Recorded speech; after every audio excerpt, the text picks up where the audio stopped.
എന്നും നമ്മളെ കണ്ടുകൊണ്ടിരിക്കുന്ന ഒരു കണ്ണ് നമ്മുടെ ഉള്ളിലുണ്ടാവും, അകക്കണ്ണുണ്ടാവും.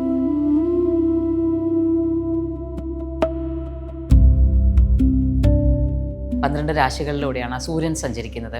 പിന്നെ 12 മാസങ്ങളിലൂടെയാണ് നമ്മുടെ കാലം. അപ്പോൾ കാലവും അതുപോലെ തന്നെ നമ്മളുടെ ജീവിതത്തിൻ്റെ ഊർജവും എല്ലാം ഈ 12 എന്ന സംഖ്യയുമായിട്ട് ബന്ധപ്പെട്ട് നിൽക്കാം. ഈ നീലാഞ്ചലത്തിലേക്കുള്ള അന്വേഷണം എവിടെ നിന്നാണ് തുടങ്ങുന്നത്? പുരിയായിട്ട് തന്നെ നിൽക്കുക, തലമായിട്ട് തന്നെ നിൽക്കുക. പക്ഷെ അവിടെ വൃന്ദാവനത്തെ ആവിഷ്കരിക്കാൻ അല്ലെങ്കിൽ വൃന്ദാവനത്തെ പുനർനിർമ്മിക്കാനുള്ള ഒരു ശ്രമം നമ്മൾ ദ്വാരകയിൽ പോയാലും കാണാം.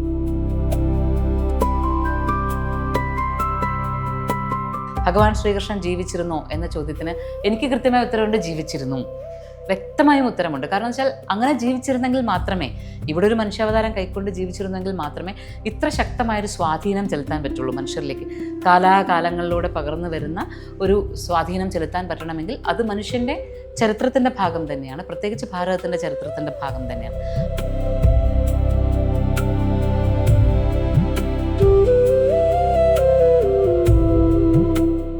മോചിത, നമ്മുടെ ഈ യാത്ര തുടങ്ങുന്നത് ഏതാണ്ട് 30 വർഷത്തിന് മുമ്പ് ഒരു നാടക ക്യാമ്പിൽ വെച്ചാണ് നമ്മൾ ആദ്യം കാണുന്നത്. നമ്മൾ ഈ പുസ്തകത്തിൽ പറയുന്ന പോലെ അന്ന് നമ്മുടെ ക്യാമ്പിനിടയ്ക്ക് വെച്ച് നമ്മുടെ സുഹൃത്തുക്കളിൽ ഒരാൾ ചോദിച്ചൊരു സംശയത്തിൽ നിന്ന് നമുക്ക് തുടങ്ങാം. മോചിത എന്ന പേരിൻ്റെ അർത്ഥം എന്താണ്? മോചിതയും വിമോചിതയും തമ്മിലുള്ള വ്യത്യാസം എന്താണ്? അപ്പം അന്ന് എനിക്ക് പെട്ടെന്ന് വന്നൊരു മറുപടി, വിമോചിതയ്ക്ക് ഒരാളുടെ സഹായം വേണം, മോചിത ഉള്ളിൽ നിന്നുള്ളൊരു മോചനമാണ്. 30 വർഷത്തിന് ശേഷം നമ്മളിപ്പോൾ എത്തി നിൽക്കുന്ന മോക്ഷയുടെ നമ്മൾ കൊടുത്ത ടാഗ് ലൈനും ജേണി ടു ദ സെൽഫാണ്. ഈ യാത്രയുടെ ഒരു പശ്ചാത്തലത്തിലാണ് നമ്മുടെ പുരിയെക്കുറിച്ച് നമ്മൾ സംസാരിച്ചു തുടങ്ങിയത്. ഇപ്പോൾ പുരി യാത്ര മോചിത പറയുന്ന പോലെ നമ്മുടെ എല്ലാം ഉള്ളിലുള്ള നീലാഞ്ചലത്തിലേക്കുള്ള യാത്രയാണ്. അതിലേക്ക് എത്തുന്നത് എങ്ങനെയാണ്? ഈ നീലാഞ്ചലത്തിലേക്കുള്ള അന്വേഷണം എവിടെ നിന്നാണ് തുടങ്ങുന്നത്? ശരിക്കും മോചിത എന്നുള്ള പേര് അന്ന് പറയുമ്പോൾ തന്നെ പറയും, പേരിൽ മാത്രമേ ഉള്ളൂ മോചിക്കപ്പെട്ടവൾ അല്ലെങ്കിൽ പൂർണ്ണമായും സ്വാതന്ത്ര്യം അനുഭവിക്കുന്നവൾ എന്നുള്ള അർത്ഥം. അപ്പോൾ മോചിത എന്ന പേരുള്ള ഒരാൾ ഒന്നും അറിയാത്തതിൻ്റെ സ്വാതന്ത്ര്യത്തിലാണ് ആദ്യം യാത്ര ചെയ്യുന്നത്. ഒന്നും അറിയില്ല, ഒന്നിനെക്കുറിച്ചും ഒരു ധാരണയില്ലാത്ത അങ്ങനെയാണ് യാത്ര ചെയ്യുന്നത്. അവിടെ ആഴം തരുന്നത് അറിവിനേക്കാൾ കൂടുതൽ അനുഭവമാണ്. ഞാൻ എപ്പോഴും പറയുന്നത് എൻ്റെ എല്ലാം അനുഭവങ്ങളിലൂടെയാണ് ഈ ആഴം വരുന്നത്. അല്ലാതെ എന്തെങ്കിലും ഒന്ന് വീണ്ടും വീണ്ടും നമ്മൾ പഠിച്ച് ഗ്രന്ഥപാരായണം നടത്തി അങ്ങനെയല്ല, അനുഭവങ്ങളിലൂടെ ആഴം വരുന്ന ഒരവസ്ഥ. അങ്ങനെയാണ് ഞാൻ നീലാചലത്തെ അനുഭവത്തിൻ്റെ ആഴത്തിൽ ആ നീലയെ കണ്ട് അവിടെ നിന്ന് അചലമായി നിൽക്കുന്ന സങ്കല്പങ്ങളെ മനസ്സിലാക്കിക്കൊണ്ടാണ് നീലാചലത്തെ ആദ്യം അറിയുന്നത്. അപ്പോൾ നീലാചലത്തിലേക്കുള്ള യാത്ര ആദ്യം പുരിയിലേക്കുള്ള യാത്ര തന്നെയാണ്, പുരി ജഗന്നാഥനിലേക്കുള്ള യാത്ര. അപ്പോൾ ഒന്നും അറിയാത്തൊരു വിസ്മയം നമ്മളെ കൊണ്ടുപോകുന്നു. ചില ആകാംക്ഷകൾ, ചില സംശയങ്ങൾ, പിന്നെ ചില നമുക്ക് സ്വാഭാവികമായിട്ടുള്ള ഒരു ചില തള്ളിക്കളയലുകൾ. എന്താണ് ഇത്, ഇങ്ങനൊരു രൂപം, ഇതിനെന്തായിരിക്കും രൂപത്തിന് കാരണം എന്നൊക്കെ ചോദിക്കുമ്പോൾ നമുക്ക് കുറേ ഉത്തരം കിട്ടാതിരിക്കുമ്പോൾ നമ്മളങ്ങ് തള്ളിക്കളഞ്ഞ് മുന്നോട്ട് പോകുന്നു. പക്ഷേ അവിടെ എത്തി ജഗന്നാഥന് മുന്നിൽ എത്തുമ്പോൾ, നമ്മൾ രത്നവേദിയിലേക്ക് ആദ്യം നിൽക്കുമ്പോൾ ഇതൊന്നും അല്ലാത്ത എന്തോ ഒന്ന് സംഭവിക്കുന്നു. നമ്മൾ ഈ പറയുന്ന പോലെ ആഴത്തിൽ എന്തോ ഒന്ന് നമ്മളിങ്ങനെ സ്പർശിക്കാൻ തുടങ്ങുന്നു. ആ കണ്ണുകൾ അപ്പോൾ അതുവരെയുള്ളൊരു ചിത്രമോ അല്ലെങ്കിൽ അതുവരെയുള്ളൊരു വൃത്തമോ അല്ലാതെ ഞാൻ കൂടി ഉൾപ്പെട്ട ഒരു വൃത്തമായിട്ട് മാറുന്നൊരവസ്ഥ അത് പുരി ജഗന്നാഥിൽ വെച്ചുണ്ടാകും. അത് എല്ലാ സ്ഥലങ്ങളിൽ വെച്ചും വ്യത്യസ്തമായ രീതിയിൽ സംഭവിക്കുന്നുണ്ട്. അവിടെയാണ് നമ്മൾ നീലയെ, അചലത്തെ അറിയുന്നത്. ആ നീല അചലത്തെ അറിയാൻ തുടങ്ങുമ്പോൾ അതിൻ്റെ ഹൃദയമായി നിൽക്കുന്ന നീലമാധവനെ നമ്മളൊന്ന് ഉൾക്കൊള്ളാൻ ചെറുതായി തുടങ്ങും. അവിടെയും ഒന്നും പൂർണ്ണമാകുന്നില്ല, ഇപ്പോഴും ഒന്നും പൂർണ്ണമല്ല, ഇപ്പോഴും ഒരറിവും പൂർണ്ണമായിട്ടില്ല, അനുഭവങ്ങൾ ഇനിയും ഒരുപാട് വരാനുണ്ട്. പക്ഷെ ചെറുതായി ഒന്ന് അറിയാൻ തുടങ്ങും. അപ്പോൾ നമ്മുടെ ഹൃദയം നിറഞ്ഞു നിൽക്കുന്ന ഒരു അവസ്ഥയുണ്ടാവും. അപ്പോൾ അനുഭവങ്ങളുടെ ആഴാണ് എനിക്ക് നീലാചലം. ഇപ്പോൾ നമ്മൾ അചലമായി നിൽക്കുന്ന ഒരു അവസ്ഥയിലേക്ക് എത്താനുള്ള യാത്രയെക്കുറിച്ച് പറയുന്നു. അതിൻ്റെ ഭാഗമായിട്ടാണ് പുരിയിലേക്ക് എത്തുന്നത്. പക്ഷെ അവിടെയും ഏറ്റവും കൗതുകമുള്ളൊരു കാര്യം എന്ന് പറയുന്നത് പുരിയിലെ വിഗ്രഹം സ്വയം നവീകരിക്കപ്പെടുന്ന ഒരു വിഗ്രഹമാണ്. ഒരു കാലഘട്ടം, ഒരു കാലയളവിനുള്ളിൽ വിഗ്രഹം മാറി പുതിയ വിഗ്രഹം വരുന്നത്. അതിൻ്റെ പ്രക്രിയയെല്ലാം വിശദമായിട്ട് പറയുന്നുണ്ട്, മോചിത പറയുന്നുണ്ട്. പക്ഷേ എൻ്റെ ചോദ്യം, ഇത് ഒരു പുതിയൊരു അനുഭവമാണ്. ഒരു അമ്പലത്തിലെ വിഗ്രഹം നവീകരിക്കപ്പെടുക, അതൊരു പ്രതീകമല്ലേ? നമ്മുടെ തന്നെ ഉള്ളിലെ നവീകരണമാണോ അത്? അതാണ് ഭഗവാൻ ശ്രീകൃഷ്ണൻ്റെ ഒരു ആത്മസ്വരൂപം തന്നെയാണ് ജഗന്നാഥൻ. ഈ ജഗന്നാഥനായാലും പുരിയിലെ ജഗന്നാഥനായാലും ശ്രീകൃഷ്ണനായാലും നവീകരിക്കുവാനാണ് നിരന്തരം നമ്മളോട് പറഞ്ഞുകൊണ്ടേയിരിക്കുന്നത്. ഈ നിമിഷം കഴിഞ്ഞാൽ അടുത്തത് നവീകരണമാണ് സംഭവിക്കുന്നത്. ഈ നിമിഷത്തിൽ നമ്മൾ ജീവിച്ചാൽ അടുത്തത് പുതിയ നിമിഷമാണ് വരുന്നത്. ഇപ്പോൾ നമ്മൾ ജീവിക്കുന്നു, അടുത്തത് പുതിയ നിമിഷം. നിത്യം സംഭവിക്കേണ്ടതായ ഈ നവീകരിക്കപ്പെടൽ, അതിനെ ഒരു പ്രതീകാത്മകമാക്കിക്കൊണ്ട് 12 വർഷത്തിലൊരിക്കൽ നവകളേബര, 12 എന്നുള്ള സംഖ്യയ്ക്ക് നമുക്ക് പ്രാധാന്യമുണ്ടല്ലോ. 12 രാശികളിലൂടെയാണ് സൂര്യൻ സഞ്ചരിക്കുന്നത്. പിന്നെ 12 മാസങ്ങളിലൂടെയാണ് നമ്മുടെ കാലം. അപ്പോൾ കാലവും അതുപോലെ തന്നെ നമ്മളുടെ ജീവിതത്തിൻ്റെ ഊർജവും എല്ലാം ഈ 12 എന്ന സംഖ്യയുമായിട്ട് ബന്ധപ്പെട്ട് നിൽക്കുക. അപ്പം അതുകൊണ്ടാണ് 12 വർഷത്തിലൊരിക്കൽ ഈ ഒരു നവകളേബരയിലൂടെ ആ പഴയ വിഗ്രഹം അങ്ങനെ മാറിയിട്ട് പുതുതായിട്ട് വരികയാണ്. അപ്പോൾ പുതിയ ഒരു ഉത്സാഹം, പുതിയൊരു ഊർജ്ജം നമ്മൾ ഉണ്ടാവുന്നു. പക്ഷേ ഇതിൻ്റെ കോർ എന്ന് പറയുന്നത്, കാവൽ എന്ന് പറയുന്നത് മാറുന്നുമില്ല. അതാണ് ബ്രഹ്മതത്വം എന്ന് പറയുന്നത്, അല്ലെങ്കിൽ ബ്രഹ്മപദാർത്ഥം എന്ന് പറയുന്നത്. പുരിയിലെ നീലമാധവൻ്റെ ഹൃദയം എന്ന് പറയുന്ന ആരാലും സ്പർശിക്കപ്പെടാൻ പാടില്ലാത്ത ഒരു വസ്തു ഈ പഴയ വിഗ്രഹങ്ങളിൽ നിന്ന് മാറ്റി പുതിയ വിഗ്രഹങ്ങളിലേക്ക് വെക്കുന്നുണ്ട്. ഈ വെക്കപ്പെടുന്നത് ഒരിക്കലും മാറുന്നില്ല. അത് എല്ലാ കാലങ്ങളിലും അങ്ങനെ ഉണ്ടാവും. അതുപോലെയാണ് നമ്മളുടെ ആത്മാവ് എന്ന് പറയുന്നത് എപ്പോഴും അതിൻ്റെ ഒരു ബ്രഹ്മപദാർത്ഥമായിട്ട്, ബ്രഹ്മതത്വമായിട്ട് എപ്പോഴും ഉണ്ടാവും. ഈ ശരീരം നമ്മൾ മാറിക്കൊണ്ടിരിക്കും എന്നുള്ളൊരു വലിയ തത്വത്തെയാണ് പറഞ്ഞു തരുന്നത്. അപ്പോൾ എവറി ഡേ നമ്മൾക്ക് പറയുന്ന എല്ലാ ദിവസവും ഒരു ഓപ്പർച്യൂണിറ്റി, ഒരു അവസരമാണ് ജീവിക്കാനുള്ള, നന്നായി ജീവിക്കാനുള്ള. അത് നമുക്ക് തീരുമാനിക്കാം എങ്ങനെ ജീവിക്കണം, ഈ പ്രഭാതം എങ്ങനെ വേണമെന്ന് നമുക്ക് തീരുമാനിക്കാം. പക്ഷേ നാളത്തെ പ്രഭാതം എങ്ങനെ വേണമെന്നോ ഇന്നലത്തെ പ്രഭാതത്തെ മാറ്റാനോ നമുക്ക് സാധിക്കാത്തത് കൊണ്ട് ഈ നവീകരണം എന്നത് ഈ മൊമെൻറ്റിലാണ് നടക്കുന്നത് എന്നുള്ളൊരു മെസ്സേജും, ഒപ്പം ആത്മാവ് ഒരിക്കലും മാറുന്നില്ല, അതിൻ്റെ ചൈതന്യം എപ്പോഴും അതേപോലെ തന്നെ നിൽക്കുന്നു എന്നുള്ള മെസ്സേജും രണ്ടും ഒത്തുചേർന്നിട്ടാണ് ശരിക്കും പുരിയിലെ ഒന്നും നമുക്ക് കാണുമ്പോൾ എല്ലാം വളരെ ഒരു കൗതുകം നിറഞ്ഞ ഒരു ലീലയായിട്ടൊക്കെ തോന്നാം. പക്ഷേ എല്ലാ ലീലകൾക്ക് പിന്നിലും വളരെ വളരെ ആത്മാർത്ഥമായിട്ട് അന്വേഷിക്കുന്ന ഒരാൾക്ക് തൻ്റെ ജീവിതത്തിൻ്റെ മുഴുവൻ ചോദ്യങ്ങളുടെയും ഉത്തരങ്ങൾ ലഭിക്കാൻ പാകത്തിനുള്ള എല്ലാം ജഗന്നാഥൻ അവിടെ കരുതിയിട്ടുണ്ട്. ജഗന്നാഥൻ മാത്രമല്ല, അതുപോലെ തന്നെ ബലഭദ്രനും സുഭദ്രയും ഒക്കെ അവിടെ നമുക്ക് തരുന്നത് വലിയ വലിയ സന്ദേശങ്ങൾ തന്നെയാണ്. അപ്പോൾ കാലുഷ്യങ്ങളില്ലാതെ ജീവിക്കുക, ആ നിമിഷം ആനന്ദപൂർണ്ണമായിട്ട് ജീവിക്കുക. അങ്ങനെ ഓരോരുത്തരും ജീവിക്കുമ്പോൾ ഈ മൊത്തം പ്രപഞ്ചം സന്തോഷം നിറയുമെന്നുള്ളൊരു അവസ്ഥയിലേക്ക് എത്തുമ്പോൾ ഇതിനകത്ത് ഞാൻ ശ്രദ്ധിച്ചൊരു കാര്യം, ഈ യാത്രകളിൽ ചരിത്രവും മിത്തോളജിയും തമ്മിലുള്ള അകലം വളരെ നേർത്ത ഒരു അതിരാണ് നിൽക്കുന്നത്. ഇപ്പം നമ്മളിപ്പോൾ ഈ കഥകൾ പറയുമ്പോൾ, യാത്രകളുടെ അനുഭവങ്ങളെ കുറിച്ച് പറയുമ്പോൾ സംഭവിക്കുന്നത്, നമ്മൾ വായിക്കുന്നത് കൂടുതലും മിത്തിനെ ചരിത്രമായിട്ടും ചരിത്രത്തെ മിത്തായിട്ടും തിരിഞ്ഞും പോകാറുണ്ട്. പക്ഷെ കൃത്യമായിട്ട് ഇതിനകത്ത് മോചിതയുടെ യാത്രയിൽ ചരിത്രത്തെ ചരിത്രമായും മിത്തിനെ മിത്തായും കാണാൻ ശ്രമിക്കും. അത് ഈ അനുഭവത്തിൻ്റെ ഏത് തലത്തിലേക്ക് വ്യാഖ്യാനിക്കും, അല്ലെങ്കിൽ ഏത് തരത്തിൽ അതിൻ്റെ ക്വാളിറ്റി എൻഹാൻസ് ചെയ്യും? പലപ്പോഴും നമ്മൾ ഐതിഹ്യം എന്ന് പറയുന്നതും ഒരു ചരിത്രം തന്നെയാണ്. ഐതിഹ്യം എന്ന് നമ്മൾ മാറ്റി നിർത്തില്ല, മിത്തോളജി എന്ന് പറഞ്ഞാൽ മാറ്റി നിർത്തേണ്ടതല്ല. ഇതെല്ലാം ചരിത്രം തന്നെയാണ്. നമ്മളുടെ ഈ ഓരോ കാലഘട്ടത്തിലും വന്നിട്ടുള്ള നമ്മുടെ സംസ്കാരത്തിൻ്റെ രൂപീകരണവുമായിട്ട് ബന്ധപ്പെട്ട ചരിത്രം തന്നെയാണ് ഇതിനകത്തുള്ളത്. അതിൽ എഴുതപ്പെട്ടതും എഴുതപ്പെടാത്തതും എന്നുള്ള 2 രീതിയിലാണ്. ഒന്ന് നമ്മൾ അറിയുന്നത്, അല്ലെങ്കിൽ നമ്മൾ മനസ്സിലാക്കിയത്, അല്ലെങ്കിൽ ചരിത്ര ഗ്രന്ഥങ്ങളുടെ പിൻബലമുള്ളത്. മറ്റൊന്നെന്ന് പറയുന്നത് നമുക്ക് അങ്ങനെ പിൻബലങ്ങളൊന്നുമില്ല, എന്നാൽ നമുക്കറിയാം ഇതുപോലെ എന്തെങ്കിലും ഒന്ന് ഇവിടെ സംഭവിച്ചിട്ടുണ്ടെങ്കിൽ മാത്രമാണ് ഇത്തരത്തിലൊരു എനർജി ഇവിടെ ഫോം ചെയ്യുന്നതെന്ന് മനസ്സിലാകുന്നത്. അപ്പോൾ അതിനെയാണ് 2ആയിട്ട്, ഒരേ ചരിത്രം തന്നെയാണ് എല്ലാം. പക്ഷേ ഒന്ന് നമ്മൾ എഴുതപ്പെട്ടതും പറയപ്പെട്ടതുമായതും, ഒന്ന് എഴുതപ്പെടാത്തതുമായിട്ടുള്ള ചരിത്രം. അപ്പോൾ ആ ചരിത്രത്തെ നമ്മൾ മിത്തോളജി എന്ന് പറയുന്നു. അതിലും ചരിത്രത്തിൻ്റെ അംശമുണ്ട്. നമ്മളുടെ തന്നെ സഞ്ചാരങ്ങളുടെ എല്ലാം, നമ്മളിപ്പോൾ എല്ലാം ഏത് പുരാണങ്ങളെടുത്ത് നോക്കിയാലും അതിൽ നമുക്ക് നമ്മളുടെ ഒരു കാലഘട്ടം, നമ്മൾ മനുഷ്യൻ്റെ സംസ്കാരം രൂപപ്പെട്ടു വന്നൊരു കാലഘട്ടവുമായിട്ട് ബന്ധപ്പെട്ട ഒരുപാട് സൂചനകൾ എല്ലാ പുരാണങ്ങളും സൂക്ഷിക്കുന്നുണ്ട്. മനുഷ്യനിൽ എങ്ങനെയാണ് ചിന്തകൾ വന്നത്, ഉത്തരവാദിത്തങ്ങൾ വന്നത്, കർമ്മത്തെക്കുറിച്ച് എങ്ങനെയാണ്, ധർമ്മത്തെക്കുറിച്ചുള്ള ബോധം, ഇതെല്ലാം വന്നതിന് പിന്നിലെ ഒരു ചരിത്രം അതിനകത്ത് പറയുന്നുണ്ട്. സോ അതുകൊണ്ട് തന്നെ ഐതിഹ്യം എന്ന് പറയുന്നതും ചരിത്രം തന്നെ.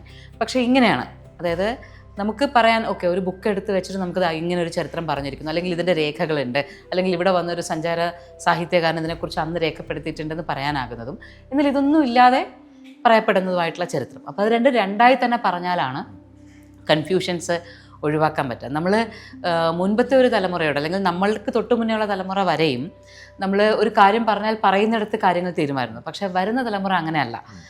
നമ്മളിൽ തന്നെ ആ അന്വേഷണത്തിൻ്റെ സ്വഭാവം മാറി തുടങ്ങിയിട്ടുണ്ട്. നമ്മുടെ തലമുറയിൽ തന്നെ അതുവരെ അന്വേഷിച്ചുകൊണ്ടിരുന്ന രീതികളിൽ നിന്ന് മാറി അന്വേഷിക്കാൻ നമുക്കൊരു പ്രേരണ എപ്പോഴും ഉണ്ട്. എവിടെയും നമുക്കൊരു ലോജിക് പ്ലേസ് ചെയ്യാനുള്ളൊരു ശ്രമം, അല്ലെങ്കിൽ സയൻസ് എവിടെയെന്ന് ചോദിക്കാനുള്ള ഒരു സംഗതിയൊക്കെ നമുക്കുണ്ട്. പക്ഷെ അടുത്ത ജനറേഷനിലേക്ക് വരുമ്പോൾ അത് ചോദ്യങ്ങളിൽ മാത്രം ഒതുങ്ങില്ല. അവർക്ക് കൃത്യമായ ഉത്തരങ്ങളുണ്ടെങ്കിൽ മാത്രമാണ് ഇത്തരം കാര്യങ്ങളിലേക്ക് അവരുടെ ശ്രദ്ധ വരുള്ളൂ. അപ്പം അതുകൊണ്ട് നമ്മൾ പറയുന്ന കാര്യങ്ങൾ വ്യക്തമായും ഒരു ചരിത്രം വേറെ പറയണം. എഴുതപ്പെടാത്ത ചരിത്രത്തിൻ്റെ സാധ്യതകളെ നമ്മൾ വ്യക്തമാക്കി കൊടുക്കണം. ഇതെങ്ങനെയാണ് അതിൻ്റെ സാധ്യത, ഒരു തീരദേശ പ്രദേശത്തുണ്ടായിരുന്ന ഒരു ക്ഷേത്രത്തെക്കുറിച്ച് എങ്ങനെയാണ് പുരാണങ്ങൾ പറയുന്നത്. അപ്പം പുരാണത്തിൽ ഈ പുരി എന്ന് പറയുന്ന പ്രദേശത്തെക്കുറിച്ചൊരു പരാമർശമുണ്ട്. അപ്പോൾ അത് നമ്മൾ പറയുമ്പോൾ അത് ചരിത്രം തന്നെയാണ്. ആ പ്രദേശമാണ് ഒരു കടലിൻ്റെ തീരത്തുള്ള പ്രദേശമാണ്, അതൊരു വേദിയായിരുന്നു, അതൊരു തലമായിരുന്നു എന്നൊക്കെ പറയുമ്പോൾ ആ സ്പേസിനെ കുറിച്ച് നമുക്ക് ഇൻട്രൊഡ്യൂസ് ചെയ്ത് കൊടുത്താൽ മാത്രം, അത് ഐതിഹ്യം പറഞ്ഞുകൊണ്ട് അത് പറഞ്ഞു കൊടുത്താൽ മാത്രമാണ് പിന്നെ നമുക്ക് ചരിത്രം ബാക്കി പറയാൻ പറ്റുക. അപ്പോൾ ഇത് രണ്ടും കൂടി കണക്ട് ചെയ്യുമ്പോൾ നമ്മുടെ ഒരുവിധം ചോദ്യങ്ങൾക്കെല്ലാം ഉത്തരങ്ങൾ ലഭിക്കും. അപ്പോൾ പരസ്പര പൂരകങ്ങളായി മാറുക. അതെ, തീർച്ചയായിട്ടും. ഒന്നും കഥകൾ പലരും ചോദിക്കാറുണ്ട്, ഈ പുരാണങ്ങളൊക്കെ വെറും കഥകളാണോ എന്ന് ചോദിക്കാറുണ്ട്. അങ്ങനെയല്ല, ഇതൊരു ചരിത്രം തന്നെയാണ്, വ്യക്തമായ ചരിത്രം തന്നെയാണ്. അപ്പോൾ ഭഗവാൻ ശ്രീകൃഷ്ണൻ ജീവിച്ചിരുന്നോ എന്ന ചോദ്യത്തിന് എനിക്ക് കൃത്യമായ ഉത്തരവുണ്ട്, ജീവിച്ചിരുന്നു. വ്യക്തമായും ഉത്തരമുണ്ട്. കാരണം വെച്ചാൽ അങ്ങനെ ജീവിച്ചിരുന്നെങ്കിൽ മാത്രമേ, ഇവിടെ ഒരു മനുഷ്യാവതാരം കൈക്കൊണ്ട് ജീവിച്ചിരുന്നെങ്കിൽ മാത്രമേ ഇത്ര ശക്തമായൊരു സ്വാധീനം ചെലുത്താൻ പറ്റുള്ളൂ മനുഷ്യരിലേക്ക്. കാലാകാലങ്ങളിലൂടെ പകർന്നു വരുന്ന ഒരു സ്വാധീനം ചെലുത്താൻ പറ്റണമെങ്കിൽ അത് മനുഷ്യൻ്റെ ചരിത്രത്തിൻ്റെ ഭാഗം തന്നെയാണ്, പ്രത്യേകിച്ച് ഭാരതത്തിൻ്റെ ചരിത്രത്തിൻ്റെ ഭാഗം തന്നെയാണ്. അപ്പോൾ ആ ചരിത്രത്തെ നമ്മൾ ഉൾക്കൊണ്ട് കഴിഞ്ഞാൽ അത് ആ ചരിത്രമാണ് എന്ന് അംഗീകരിക്കാൻ പറ്റില്ല, വെറും കഥകളല്ല എന്ന് മനസ്സിലാക്കാൻ പറ്റും. ഞാൻ പറയുന്നതിൻ്റെ പ്രധാന കഥയാണ് കേട്ടോ. ഇതിൽ നിന്ന് പല പല പല ഉപകഥകൾ ഉണ്ടായിട്ടുണ്ടാവാം, അത് ഓരോരുത്തരുടെ ഭാവനയ്ക്കനുസരിച്ച് ഉണ്ടായിട്ടുണ്ടാവും. പക്ഷേ പ്രധാനമായും ഒരു ചരിത്രം ആദ്യം എഴുതപ്പെടാത്തതായിട്ട് ഉണ്ടായിരുന്നൊരു ചരിത്രത്തെ അത് എഴുതിയ ഒരാൾ, ആ ചരിത്രത്തെ എഴുതിയ ഒരാൾ അയാളുടെ ഭാവനകൾ കൂടി ചേർത്ത് എഴുതി തന്നെയാണ് പുരാണങ്ങൾ വന്നിരിക്കുന്നത്. അപ്പോൾ അതുകൊണ്ട് രണ്ടും പരസ്പര പൂരകങ്ങൾ തന്നെയാണ്. നമ്മൾ ഈ പറയുന്ന ചരിത്രം എന്ന് പറയുന്നതും ഐതിഹ്യം എന്ന് പറയുന്നതും പരസ്പരം എപ്പോഴും കണക്റ്റഡ് ആയിട്ട് നിൽക്കുന്ന ഒരു കാര്യം തന്നെയാണ്. അതിൻ്റെ ഏറ്റവും നല്ല ഉദാഹരണം ഒരുപക്ഷെ ഇതിൽ പറയുന്ന കൊടി മാറ്റാനായിട്ട് തിരിഞ്ഞ് കയറുന്ന ജീവനക്കാരെ കുറിച്ച് പറയുന്നു. ജയ് ജഗന്നാഥ എന്ന് വിളിച്ചുകൊണ്ട് ഭക്തിയുടെ പാരമ്യത്തിലേക്ക് കയറുകയും ഒപ്പം കണ്ടു നിൽക്കുന്നവരും അതിനൊപ്പം കയറുകയും ചെയ്യുന്ന സമയത്തും ഒരു വരി മോചിത പറയുന്നത്, ഒരു പക്ഷേ ഇത് ചരിത്രപരമായിട്ട് ദൂരെ നിന്ന് വരുന്ന ആക്രമണം കണ്ടെത്താനും കൂടി ആയിരിക്കാം ഇവർ ഇങ്ങനെ കയറിക്കൊണ്ടിരുന്നത്. ഇവിടെയാണ് ഇത് രണ്ടിനും ഒരു പുതിയ അർത്ഥതലം ഉണ്ടാകും. നമ്മൾ ഈ ആചാരത്തെ ചരിത്രവുമായി ബന്ധപ്പെട്ട് അതിനൊരു കാരണം കണ്ടെത്തി ഈ പറഞ്ഞതുപോലെ ഇനി വരുന്ന തലമുറയ്ക്ക് അത് കൺവിൻസിങ് ആവുകയും ചെയ്യും, വിശ്വസനീയമാവുകയും ചെയ്യുന്നത് നമ്മൾ ഇങ്ങനെ കഥകളെയും ചരിത്രത്തെയും ഐതിഹ്യത്തെയും സമീപിക്കേണ്ട കാലമാണ്. അതെ അതെ, അത് ഈ അവിടുത്തെ നമ്മളെ പുരി ജഗന്നാഥനിലേക്ക് ആ കൊടിയിൽ അതിനേക്ക് മുകളിലേക്ക് കയറുന്ന ഒരു കാര്യം പറയുമ്പോൾ ഇപ്പോഴും നമുക്കൊരു വിസ്മയമാണ് അത് കണ്ടു നിൽക്കുമ്പോൾ. പക്ഷേ ഇത് എന്നാണ് ആരംഭിച്ചത് എന്ന് ചോദിച്ചാൽ അത് നമുക്ക് വ്യക്തമായ ഉത്തരമില്ല. പക്ഷേ എന്തിനിങ്ങനെ പിന്തിരിഞ്ഞ് കയറുന്നു എന്നുള്ളതിൻ്റെ ഒരു കാരണം നമ്മൾ ആലോചിക്കുമ്പോൾ അവിടെ വെച്ച് തന്നെ നമുക്ക് കിട്ടിയ ഒന്ന് രണ്ട് സൂചനകളാണ്. ഇത് ഏറ്റവും ഉയരം കൂടിയ ഒരു പ്രദേശം, അന്ന് കാലത്ത് ഏറ്റവും ഉയരം കൂടിയ ഗോപുരങ്ങൾ ഉണ്ടാക്കുക എന്നുള്ളത് രാജാക്കന്മാർക്ക് നിർബന്ധമായിരുന്നു. അത് ഭക്തി കൊണ്ട് മാത്രമല്ല, നമ്മുടെ ക്ഷേത്രങ്ങളാണെങ്കിൽ, നമ്മുടെ ഇപ്പോൾ ഭാരതത്തിലെ കേരളത്തിലെ ക്ഷേത്രങ്ങൾ നോക്കിയാലും പല ക്ഷേത്രങ്ങളും അന്ന് കാലത്ത് ആയുധപ്പുരകൾ കൂടിയായിരുന്നു. ഒരു ദേശത്തെ മുഴുവൻ സംരക്ഷിച്ചിരുന്ന കോട്ടകളും കോട്ടക്കകങ്ങളും ഒക്കെ ഉണ്ടായിരുന്നു. നമ്മുടെ തളിക്ഷേത്രങ്ങൾ, അതുപോലെ കോട്ടക്കകം ക്ഷേത്രങ്ങളൊക്കെ നിലവറകൾ കൂടിയായിരുന്നു. ആ നിലവറകളിലാണ് ആയുധപ്പുരകൾ ഉണ്ടായിരുന്നത്. അതുപോലെ തന്നെ തുരങ്കങ്ങൾ ഉണ്ടായിരുന്നു. ഒരു യുദ്ധം ഉണ്ടായിക്കഴിഞ്ഞാൽ പെട്ടെന്ന് സ്ത്രീകളെ സുരക്ഷിതമായിട്ട് മറ്റൊരു സ്ഥലത്തേക്ക് എത്തിക്കാനായിട്ട് ക്ഷേത്രങ്ങളിൽ നിന്ന് കൊട്ടാരങ്ങളിലേക്ക് ആണ് തുരങ്കങ്ങൾ ഉണ്ടായിരുന്നത്. ഇതൊരു ചരിത്രമാണ്. അപ്പം ഇതുപോലെ ഉയരം കൂടിയ ഗോപുരങ്ങൾ ഉണ്ടാവുക എന്ന് പറയുന്നത്, ഒന്ന് ആകാശത്തിലേക്ക് ഉയർത്തിപ്പിടിച്ച കൈകൾ പോലുള്ള രാജഗോപുരങ്ങൾ ഉണ്ടാവുക എന്നുള്ള ലക്ഷ്യവുമുണ്ട്. അതുപോലെ തന്നെ എവിടെ നിന്ന് നോക്കിയാലും ഒരു ശത്രുവിൻ്റെ വരവിനെ കാണാൻ പറ്റുക എന്നുള്ള ലക്ഷ്യം രാജാക്കന്മാർക്ക് ഉണ്ടായിരുന്നു എന്നുള്ള ഒരു പഠനം അങ്ങനെ വായിച്ചപ്പോഴാണ് ഒരു പക്ഷേ ഇത് തന്നെ ആയിരിക്കില്ലേ പുരിയിലും. അത് നമുക്ക് ചരിത്രപരമായിട്ട് ഒരു തരത്തിലും നമുക്ക് തെളിയിക്കാൻ പറ്റുന്ന രേഖകളൊന്നും ലഭിച്ചിട്ടില്ല. പക്ഷേ ഒരു ഊഹമാണ് എന്തുകൊണ്ട് ഇവർ തിരിഞ്ഞു കയറുന്നു, അങ്ങോട്ടേക്ക് നോക്കിയിട്ട് കയറുന്നു എന്ന് പറഞ്ഞാൽ അതിനൊരു പ്രധാന കാരണം ഇതാണ്. ഉയരങ്ങളിലേക്ക് കയറി വരുമ്പോൾ എവിടെ നിന്നൊരു ശത്രുവിൻ്റെ വരവുണ്ടെങ്കിലും ഇവർക്ക് കാണാൻ പറ്റും. അപ്പോൾ കൊടിയുടെ കളറൊന്ന് മാറ്റിയാൽ മതി. കൊടിയുടെ നിറം ഇപ്പോൾ സമാധാനമാണെങ്കിൽ വെളുത്ത കൊടി പാറിക്കാം, അല്ലെങ്കിൽ പ്രശ്നമുണ്ട് എന്നുണ്ടെങ്കിൽ ഒരു ചുവന്ന കൊടി. അപ്പോൾ ഇത് എവിടെ നിന്ന് കണ്ടാലും ആൾക്കാർക്ക് അലേർട്ട് ആവാനുള്ള, അല്ലെങ്കിൽ ജാഗ്രതയോടുകൂടി ഇരിക്കാനുള്ള ഒരു അവസ്ഥ ഉണ്ടാകാം. അങ്ങനെ ഉണ്ടാവാമല്ലോ എന്നുള്ള ചിന്തയാണ് അതിനകത്ത് അങ്ങനെ ഒരു വരി ചേർക്കാൻ കാരണം. അപ്പോഴും കാറ്റിനെതിരെ പറക്കുന്ന കൊടിയും അതിനു മുകളിൽ പറക്കാത്ത പരുന്തും.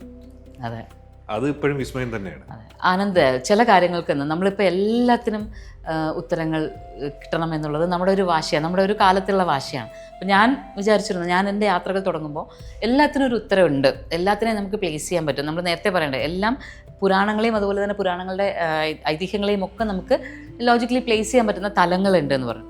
പക്ഷേ ഇതിലൊന്നും പ്ലേസ് ചെയ്യാൻ പറ്റാത്ത, ഇതിലൊന്നും എക്സ്പ്ലെയിൻ ചെയ്യാൻ പറ്റാത്ത ചില വിസ്മയങ്ങൾ പ്രകൃതി ഒരുക്കിയിട്ടുണ്ട്. അതെവിടെയും എഴുതപ്പെട്ടതൊന്നുമല്ല, നമ്മൾ പ്രത്യക്ഷത്തിൽ കാണുന്നത് തന്നെയാണ്. അതിന് കാരണം എന്തെന്ന് ചോദിച്ചാൽ നമുക്ക് കാരണങ്ങളില്ല പറയാൻ. എന്തുകൊണ്ട് അവിടെ പറക്കുന്നില്ല? ഞാൻ കുറേ നേരം നോക്കി നിന്നതാണ് കൊടി നമ്മളെ. അപ്പോൾ നമുക്ക് കാറ്റ് വരുന്ന ദിശയ്ക്ക് ആ ദിശയിലേക്കാണ് കൊടി പറക്കേണ്ടതെങ്കിൽ എതിർ ദിശയിലേക്ക് പറക്കുന്നത് കണ്ടു നിന്നിട്ടുണ്ട് പലപ്പോഴും. തിരിച്ച് അതേ സമയത്ത് തന്നെ നമ്മൾക്ക് നേരെ പറക്കുന്ന സമയങ്ങളുണ്ട്, എതിർ ദിശയിലേക്ക് ഇത് പറക്കാറുണ്ട്. പക്ഷെ പക്ഷികൾ അതിൻ്റെ ചുറ്റും വട്ടം വെക്കാറില്ല. അതൊരു പക്ഷേ ആ അഷ്ടധാതുവിൽ നിന്ന് എന്തെങ്കിലും ഒരു എനർജി റേഡിയേറ്റ് ചെയ്യുന്നുണ്ടാവാം. നമുക്ക് ആ അഷ്ടധാതുവിനെ കുറിച്ച് വലിയ ധാരണയൊന്നുമില്ല. ആ ഗോപുരത്തിന് മുകളിൽ വെച്ചിരിക്കുന്ന നീലചക്രം എന്ന് പറയുന്നത് അഷ്ടധാതുക്കളാൽ നിർമ്മിതമാണ്. അപ്പോൾ അതിൽ നിന്ന് എന്തെങ്കിലും ഒരു പക്ഷേ എനർജി അല്ലെങ്കിൽ എന്തെങ്കിലും ഒരു വൈബ്രേഷൻ അല്ലെങ്കിൽ എന്തെങ്കിലും ഒരു സൗണ്ട് പുറത്തേക്ക് വരുന്നുണ്ടാവാം. അതുകൊണ്ടായിരിക്കാം ഒരു പക്ഷേ പക്ഷികൾ അവിടെ വരാത്തത്. പക്ഷേ വരാറില്ല എന്നുള്ളത് സത്യമാണ്. പക്ഷെ അത് ഇന്നതുകൊണ്ടാണ് എന്ന് പറയാൻ ഇതുവരെ ആർക്കും സാധിച്ചിട്ടില്ല. ഞാൻ ഈ പുസ്തകത്തിൻ്റെ പണി നടക്കുന്ന സമയത്തും അതല്ലാതെയും പലപ്പോഴും നമ്മൾ യൂട്യൂബിൽ വീഡിയോ ഇടുമ്പോഴൊക്കെ പലരും ഇങ്ങനെ വിമർശനാത്മകമായിട്ട് ചോദിക്കാറുണ്ട്, നിങ്ങൾക്ക് എന്തുകൊണ്ട് ഇതിൻ്റെ കാരണം പറയാൻ പറ്റുന്നില്ല. അപ്പോൾ കാരണത്തിന് വേണ്ടി നമ്മൾ അന്വേഷിക്കുമ്പോൾ ഇത്രയൊക്കെ ഉത്തരങ്ങളെ കിട്ടുന്നുള്ളൂ, വ്യക്തമായിട്ടൊന്നും പറയാൻ പറ്റുന്നില്ല. പക്ഷെ അവിടെ പക്ഷികൾ പറക്കില്ല എന്നുള്ളത് വ്യക്തമാണ്, അത് സത്യമായിട്ടുള്ള കാര്യമാണ്. അതുപോലെ തന്നെയാണ് ഈ രത്നവേദിയുടെ ഉള്ളിൽ കടന്നു കഴിയുമ്പോൾ, സിംഹദ്വാരം കഴിയുമ്പോൾ കടലിൻ്റെ ഒച്ച കേൾക്കാതെ ആവുന്നത്. അതും ഒരു അനുഭവമാണ്, നമുക്ക് വിശദീകരിക്കാനാകാത്ത അനുഭവം. സ്വാഭാവികമായിട്ടും അതിന് കഥകളുണ്ട്. പെങ്ങളുടെ പേടി മാറ്റാനായിട്ട് ബലഭദ്രനും ജഗന്നാഥനും പറയുന്നു, അത് അതിൽ നിന്നുണ്ടാവുന്നതാണ്. പക്ഷേ ഇതിന്റെ കലിംഗ വാസ്തുശില്പത്തിന്റെ ഒരു ഉദാഹരണമാണ്, അല്ലെങ്കിൽ അതിന്റെ ഒരു അത്ഭുതമാണ്. അപ്പൊ അതിനെ രണ്ടു തലത്തിൽ നമുക്ക് ആസ്വദിക്കാം. ഇത് ദൈവം വിഗ്രഹം പ്രതിഷ്ഠ ആജ്ഞാപിച്ചനുസരിച്ച് കടലിന്റെ ഒച്ച നഷ്ടമാകുന്നു എന്ന് വിചാരിക്കാം. ഇതൊരു നമ്മുടെ ഒരു തലമുറയിലും എത്രയോ തലമുറകൾക്ക് മുന്നിൽ നിന്നൊരു വാസ്തുശില്പ കലയുടെ ഉദാഹരണമായിട്ടും. അതെ, ശരിക്കും ഐതിഹ്യങ്ങളെക്കാൾ കൂടുതൽ പ്രാധാന്യം ചില ക്ഷേത്രങ്ങളിൽ, ഇപ്പോൾ കൊണാർക്ക്, അതുപോലെ പുരി ജഗന്നാഥം, അതുപോലെ ഖജുരാഹോ പോലുള്ള ക്ഷേത്രങ്ങളിൽ നമ്മൾ അതിൻ്റെ ആ ശില്പികൾ അല്ലെങ്കിൽ അതിൻ്റെ ആ ഒരു ഈ നിർമ്മാണ വൈദഗ്ധ്യം എന്ന് പറയണതാണ് ശരിക്കും പറഞ്ഞ പേരറിഞ്ഞുകൂടാത്തത്. അല്ലെങ്കിൽ ആ കാലത്ത് അവർ ശരിക്കും മനുഷ്യരായിരുന്നോ എന്ന് പോലും നമുക്ക് പലപ്പോഴും തോന്നും. ഒരു മനുഷ്യനിത് സാധിക്കുമോ എന്ന് നമുക്ക് തോന്നുന്ന രീതിയിൽ നമ്മളെ വിസ്മയിപ്പിക്കുന്ന ഒരു നിർമ്മാണത്തിൻ്റെ പ്രത്യേകത കൊണ്ടാകണം അവിടെ. അതിപ്പോൾ ബൃഹദീശ്വര ക്ഷേത്രത്തിലായാലും ആ നിർമ്മാണത്തിൻ്റെ പ്രത്യേകത കൊണ്ടാണ് നിഴല് താഴേക്ക് വീഴാത്തത്. നമുക്കതൊരു അത്ഭുതമാണ്. എന്തുകൊണ്ട് സൂര്യൻ ഏത് ദിശയിൽ വന്നാലും നിഴല് താഴേക്ക് വരാത്ത എന്തുകൊണ്ടാണെന്ന് വെച്ചാൽ ആ താഴികക്കുടം ഇരിക്കുന്നതിനും എത്രയോ വിസ്താരം, ആ താഴികക്കുടത്തിൻ്റെ നിഴൽ അകത്ത് മാത്രം വീഴത്തക്ക രീതിയിലുള്ള അത്രയും വലിപ്പത്തിലാണ് ആ ഗോപുരം ചെയ്തിരിക്കുന്നത്, ബൃഹദീശ്വരം ക്ഷേത്രം തഞ്ചാവൂരിലെ. അതുപോലെ തന്നെ നിർമ്മാണ വൈദഗ്ധ്യം ഇവിടെയുമുണ്ട്. അതുകൊണ്ടാണ് കാറ്റിൻ്റെ ശബ്ദം അകത്തേക്ക് വരാത്തത് എന്ന് പറയും. പക്ഷേ കാറ്റിൻ്റെ ശബ്ദം അകത്തേക്ക് വരാത്തത് അതിൻ്റെ നിർമ്മാണത്തിൻ്റെ പ്രത്യേകത ഉണ്ടായിക്കൊള്ളട്ടെ. പക്ഷേ എത്ര ബഹളം ഉണ്ടെങ്കിലും അത് സയൻസാണ്. നമുക്ക് കാറ്റിൻ്റെ ശബ്ദം അകത്തേക്ക് വരാത്തത് അതൊരു പ്രത്യേക രീതിയിൽ കരിങ്കല്ല് കൊണ്ട് അധികം വാതിലുകൾ കൊടുക്കാതെയുള്ള നിർമ്മാണത്തിൻ്റെ പ്രത്യേകത, ഉയരത്തിലുള്ള ചുറ്റുമതിൽ, സാധാരണ ക്ഷേത്രങ്ങളിൽ നിന്ന് ഉയരത്തിലാണ് ചുറ്റുമതിൽ ഇരിക്കുന്നത്, അതെല്ലാം നമുക്ക് മനസ്സിലാക്കാം. പക്ഷേ എന്തുകൊണ്ടായിരിക്കും ഈ പ്രവേശന കവാടം കടന്ന് അകത്തേക്ക് ചെല്ലുമ്പോൾ എപ്പോഴും തിരക്കുള്ളൊരു ക്ഷേത്രമാണ്, അഭൂതപൂർവമായൊരു തിരക്കാണ് അവിടെ ഉള്ളത്. എപ്പോഴും മനുഷ്യർ വന്ന് ഒച്ചയിട്ട്, പ്രത്യേകിച്ച് അറിയാലോ ഉത്തരേന്ത്യക്കാരൊക്കെ ഒച്ചത്തിൽ സംസാരിക്കുന്നവരാണ്, അവരുടെ സംസാരം, ബഹളം, പിന്നെ എപ്പോഴും തിരക്കിട്ട് ഇങ്ങനെ ആൾക്കാർ അമ്പലത്തിലേക്ക് തൊഴാൻ വരുന്നു. എന്നാൽ പോലും സിംഹദ്വാരം കടന്ന് നമ്മൾ അകത്തേക്ക് എത്തുമ്പോൾ പതിതപാവനെ കാണും. പതിതപാവൻ എന്ന് വെച്ചാൽ പുരി ജഗന്നാഥൻ തന്നെയാണെന്നാണ് നമുക്ക് തോന്നുന്നത്, അതേ രൂപം തന്നെയാണ്. പക്ഷേ അവിടം കഴിഞ്ഞ് അങ്ങോട്ടേക്ക് കടക്കുമ്പോൾ തൊട്ട് നമ്മൾ ഈ ബഹളങ്ങൾ നമ്മളുടെ ചെവിയിലേക്ക് വരുന്നില്ല, നമ്മുടെ ശ്രദ്ധയിലേക്ക് വരുന്നില്ല. അത് എൻ്റെ മാത്രം അനുഭവമല്ല, ഒരുപാട് പേർ, നമ്മൾ ശരിക്കും പറഞ്ഞാൽ പുരി ജഗന്നാഥത്തെ ഉൾക്കൊണ്ടുകൊണ്ട് അകത്തേക്ക് വരണം എന്ന് പറയുന്നവരാരും ഈ ബഹളത്തെ അറിയുന്നില്ല, കേൾക്കുന്നില്ല. ബഹളത്തിൻ്റെ ആ ഒരു എല്ലാം മാറിയിട്ട് നമുക്ക് ശാന്തമായൊരവസ്ഥയാണ് ഉണ്ടാവണം. അതെന്തുകൊണ്ടുണ്ടാവണു എന്ന് ചോദിച്ചു കഴിഞ്ഞാൽ നമ്മളുടെ മനസ്സ് ഈ പൂർവികമായ സൃഷ്ടി വൈദഗ്ധ്യത്തെ ഉൾക്കൊള്ളുന്നത് കൊണ്ട് മാത്രമല്ല, അതിനകത്ത് രത്നവേദിയിലിരിക്കുന്ന ആ വിഗ്രഹങ്ങളിലേക്ക് കാലാകാലങ്ങളിലേക്ക് എത്ര മനുഷ്യർ, എത്ര ശില്പികൾ. ഇപ്പോൾ ആദ്യം വിശ്വകർമാവാണ് വിഗ്രഹം പണി കഴിപ്പിച്ചത് എന്നുള്ള ഐതിഹ്യം ഇരിക്കുന്നു. അപൂർണമാക്കിയിട്ട് പോയി. അപ്പോൾ അപൂർണമായത് മതി എന്ന് ഭഗവാൻ തീരുമാനിച്ചു എന്നുള്ളത് മറ്റൊരു ഐതിഹ്യം. അപൂർണമായത് മതി. പക്ഷെ അപൂർണമായതിൽ പോലും പൂർണ്ണമായ പ്രാർത്ഥനകൾ കാലാകാലങ്ങളായിട്ട് എത്തുകയല്ലേ. എത്രയോ കാലങ്ങളായിട്ട് എത്രയോ മനുഷ്യരിങ്ങനെ പ്രാർത്ഥിച്ചുകൊണ്ടേയിരിക്കും. അപ്പോൾ ഇതിൽ നിന്നെല്ലാം ചെല്ലുന്ന ഒരു ഊർജ്ജം അവിടേക്ക് തങ്ങി നിൽക്കുന്നുണ്ട്. ആ ഊർജ്ജം അവിടെ നിൽക്കുന്നത് കൊണ്ടല്ലേ നമ്മുടെ അകതാരിൽ നിന്നൊരു സൈലൻസ് അല്ലെങ്കിൽ നമുക്കൊരു ശാന്തിയുടേതായ അന്തരീക്ഷം അവിടേക്ക് തോന്നുന്നത് എന്ന് തോന്നും. അതുകൊണ്ടാണ് ഈ സുഭദ്രയ്ക്ക് പേടിയാണ് സമുദ്രത്തിൻ്റെ ശബ്ദത്തെ, അതുകൊണ്ട് പിടിച്ചു വെക്കൂ ആ ശബ്ദത്തെ എന്ന് ഹനുമാനോട് പറഞ്ഞു എന്നാണ്. അപ്പോൾ പടിഞ്ഞാറ് നടയിൽ അതുകൊണ്ടാണ് കാൻ പക്കഡ് ഹനുമാൻ, ചെവിക്കുള്ളിലേക്ക് ആ ശബ്ദത്തെ ആവാഹിച്ചിട്ട് അത് പൊത്തിപ്പിടിച്ചിട്ടിരിക്കുന്ന ഹനുമാൻ. ഈ ഹനുമാൻ എന്ന് പറയുന്നത് തന്നെ നമ്മളുടെ ആത്മസാധനയാണ്. ഹനുമാൻ്റെ പ്രതീകം തന്നെ നമ്മൾ നിരന്തരമായിട്ട് ഇട്ടുകൊണ്ടിരിക്കുന്ന ഉപാസന അല്ലെങ്കിൽ ഒരു എഫേർട്ടിനെയാണ് ഹനുമാൻ എന്ന് പറയുന്നത്. അതുകൊണ്ടാണ് ഇപ്പോൾ രാമായണത്തിൽ എല്ലാവരും സീതയെ അന്വേഷിക്കുകയാണ്, രാമൻ ഉൾപ്പെടെ, ഈശ്വരനായ രാമൻ ഉൾപ്പെടെ സീതയെ അന്വേഷിക്കുകയാണ്. പക്ഷേ ഹനുമാൻ്റെ സംഘത്തിന് മാത്രമാണ് വഴി കണ്ടെത്താൻ പറ്റിയത്. ഒരു വഴി തെളിയണമെങ്കിൽ ഒരു സാധന ഉണ്ടാകണം, ഒരു പ്രാണവായുവിനെ ഉൾക്കൊണ്ടുകൊണ്ടുള്ള ഒരു സാധന ഉണ്ടാവണം. അതുകൊണ്ടാണ് വായുവിൻ്റെ പുത്രനായ ഹനുമാന് തന്നെ, സാധകനായിട്ടുള്ള ഹനുമാന് തന്നെ വഴി കണ്ടെത്താൻ പറ്റുന്നത്. അപ്പോൾ അതുകൊണ്ട് തന്നെ ഒരു അന്വേഷിക്ക് മാത്രമേ അവിടെ സൈലൻസ് കണ്ടെത്താൻ പറ്റുള്ളൂ. അതുകൊണ്ടാണ് അത്രയും ഈശ്വര നാമത്താൽ അല്ലെങ്കിൽ ഒരു തന്നിൽ ഏൽപ്പിക്കുന്ന കർമ്മത്തെ കംപ്ലീറ്റ്ലി ഫോക്കസ്ഡ് ആയിട്ട് ശ്രദ്ധിക്കാൻ പറ്റുന്ന ഹനുമാൻ തന്നെയാണ് അവിടെ കാത് പൊത്തിപ്പിടിച്ച് ഇരിക്കുന്നത്. എന്തുകൊണ്ട് ഹനുമാൻ വന്നു? കൃഷ്ണനാണ്. ഹനുമാന്റെ കണക്ഷൻ എപ്പോഴും ഉള്ളത് രാമനുമായിട്ടാണ്. പക്ഷേ ഇവിടെ അങ്ങനെ ഒരു കണക്ഷൻ കൊടുക്കുന്നതും ഹനുമാനെ തന്നെ അവിടെ വിഗ്രഹമായിട്ട് കൊണ്ടുവന്നിരിക്കുന്നതും ഇത്തരത്തിലൊരു സങ്കല്പത്തെ നമ്മുടെ മനസ്സിലേക്ക് കൊണ്ടുവരാനാണ്. നമ്മൾ ആഴത്തിൽ അന്വേഷിച്ചാൽ എല്ലാ ഈശ്വരമൂർത്തികൾക്കും ഉണ്ടാവും ഇത്തരത്തിൽ ചില പ്രതീകഭാവങ്ങൾ. ഇപ്പോൾ വായുപുത്രനായിട്ട് ഹനുമാനെ വെക്കുന്നത് തന്നെ, വായു എന്ന് പറയുന്നത് പ്രാണനാണ്. പഞ്ചപ്രാണനിലൂടെയാണ് നമ്മളുടെ ജീവിതം മുന്നോട്ട് പോകുന്നത്. പഞ്ചപ്രാണനുകളെ എന്താണ്, അതിൻ്റെ പ്രവർത്തനങ്ങൾ എന്താണ് എന്ന് നമ്മൾ ശുദ്ധബോധത്തിലൂടെ മനസ്സിലാക്കുമ്പോഴാണ് നമ്മളൊരു ധ്യാനമോ ഒരു സാധനയോ ഒക്കെ സംഭവിക്കുന്നത്. അപ്പോൾ ഏറ്റവും മികച്ച സാധകനായ ഹനുമാൻ്റെ പ്രസൻസ് കൊണ്ട് എല്ലാവർക്കും പറഞ്ഞു തരുന്നത്, നമ്മളെപ്പോഴാണോ ഒന്നിലേക്ക് ശ്രദ്ധ കേന്ദ്രീകരിക്കുന്നത് അല്ലെങ്കിൽ ഒന്നിലേക്ക് നമ്മളുടെ എല്ലാ തരത്തിലുള്ള ചിന്തകളും ഒന്നിലേക്ക് ഏകീകൃതമാകുന്നത്, അപ്പോൾ നമുക്ക് സമാധാനവും ശാന്തിയും സംഭവിക്കുന്നുണ്ട്. അത് രത്നവേദി ഒരുപാട് കോൺട്രിബ്യൂട്ട് ചെയ്യുന്നുണ്ട്. അതുപോലെ തന്നെ ഇപ്പം ഇത് പറഞ്ഞു, സിംഹദ്വാരം കഴിഞ്ഞ് വരുമ്പോൾ കാണുന്ന പതിതഭാവന, വീഴുന്നതിൽ നിന്ന് ഉയർത്തെഴുന്നേക്കുന്ന മനുഷ്യർ, വീഴാത്ത മനുഷ്യരില്ല. കുട്ടിക്കാലം മുതൽ വീണ് എഴുന്നേറ്റാണ് നമ്മൾ പഠിക്കുന്നത്. അപ്പോൾ വീണ് എഴുന്നേറ്റ് കഴിഞ്ഞാൽ നമ്മൾ വേറൊരു തലത്തിലേക്ക്, വേറൊരു പുതിയ നവീകരിക്കപ്പെട്ട് എഴുന്നേൽക്കണം എന്നുള്ളതാണോ സങ്കല്പം? അതെ, പതിതപാവനൻ എന്ന് പറയുന്നത് വീഴുന്നവരെ എഴുന്നേൽപ്പിക്കുന്നവനാണ്.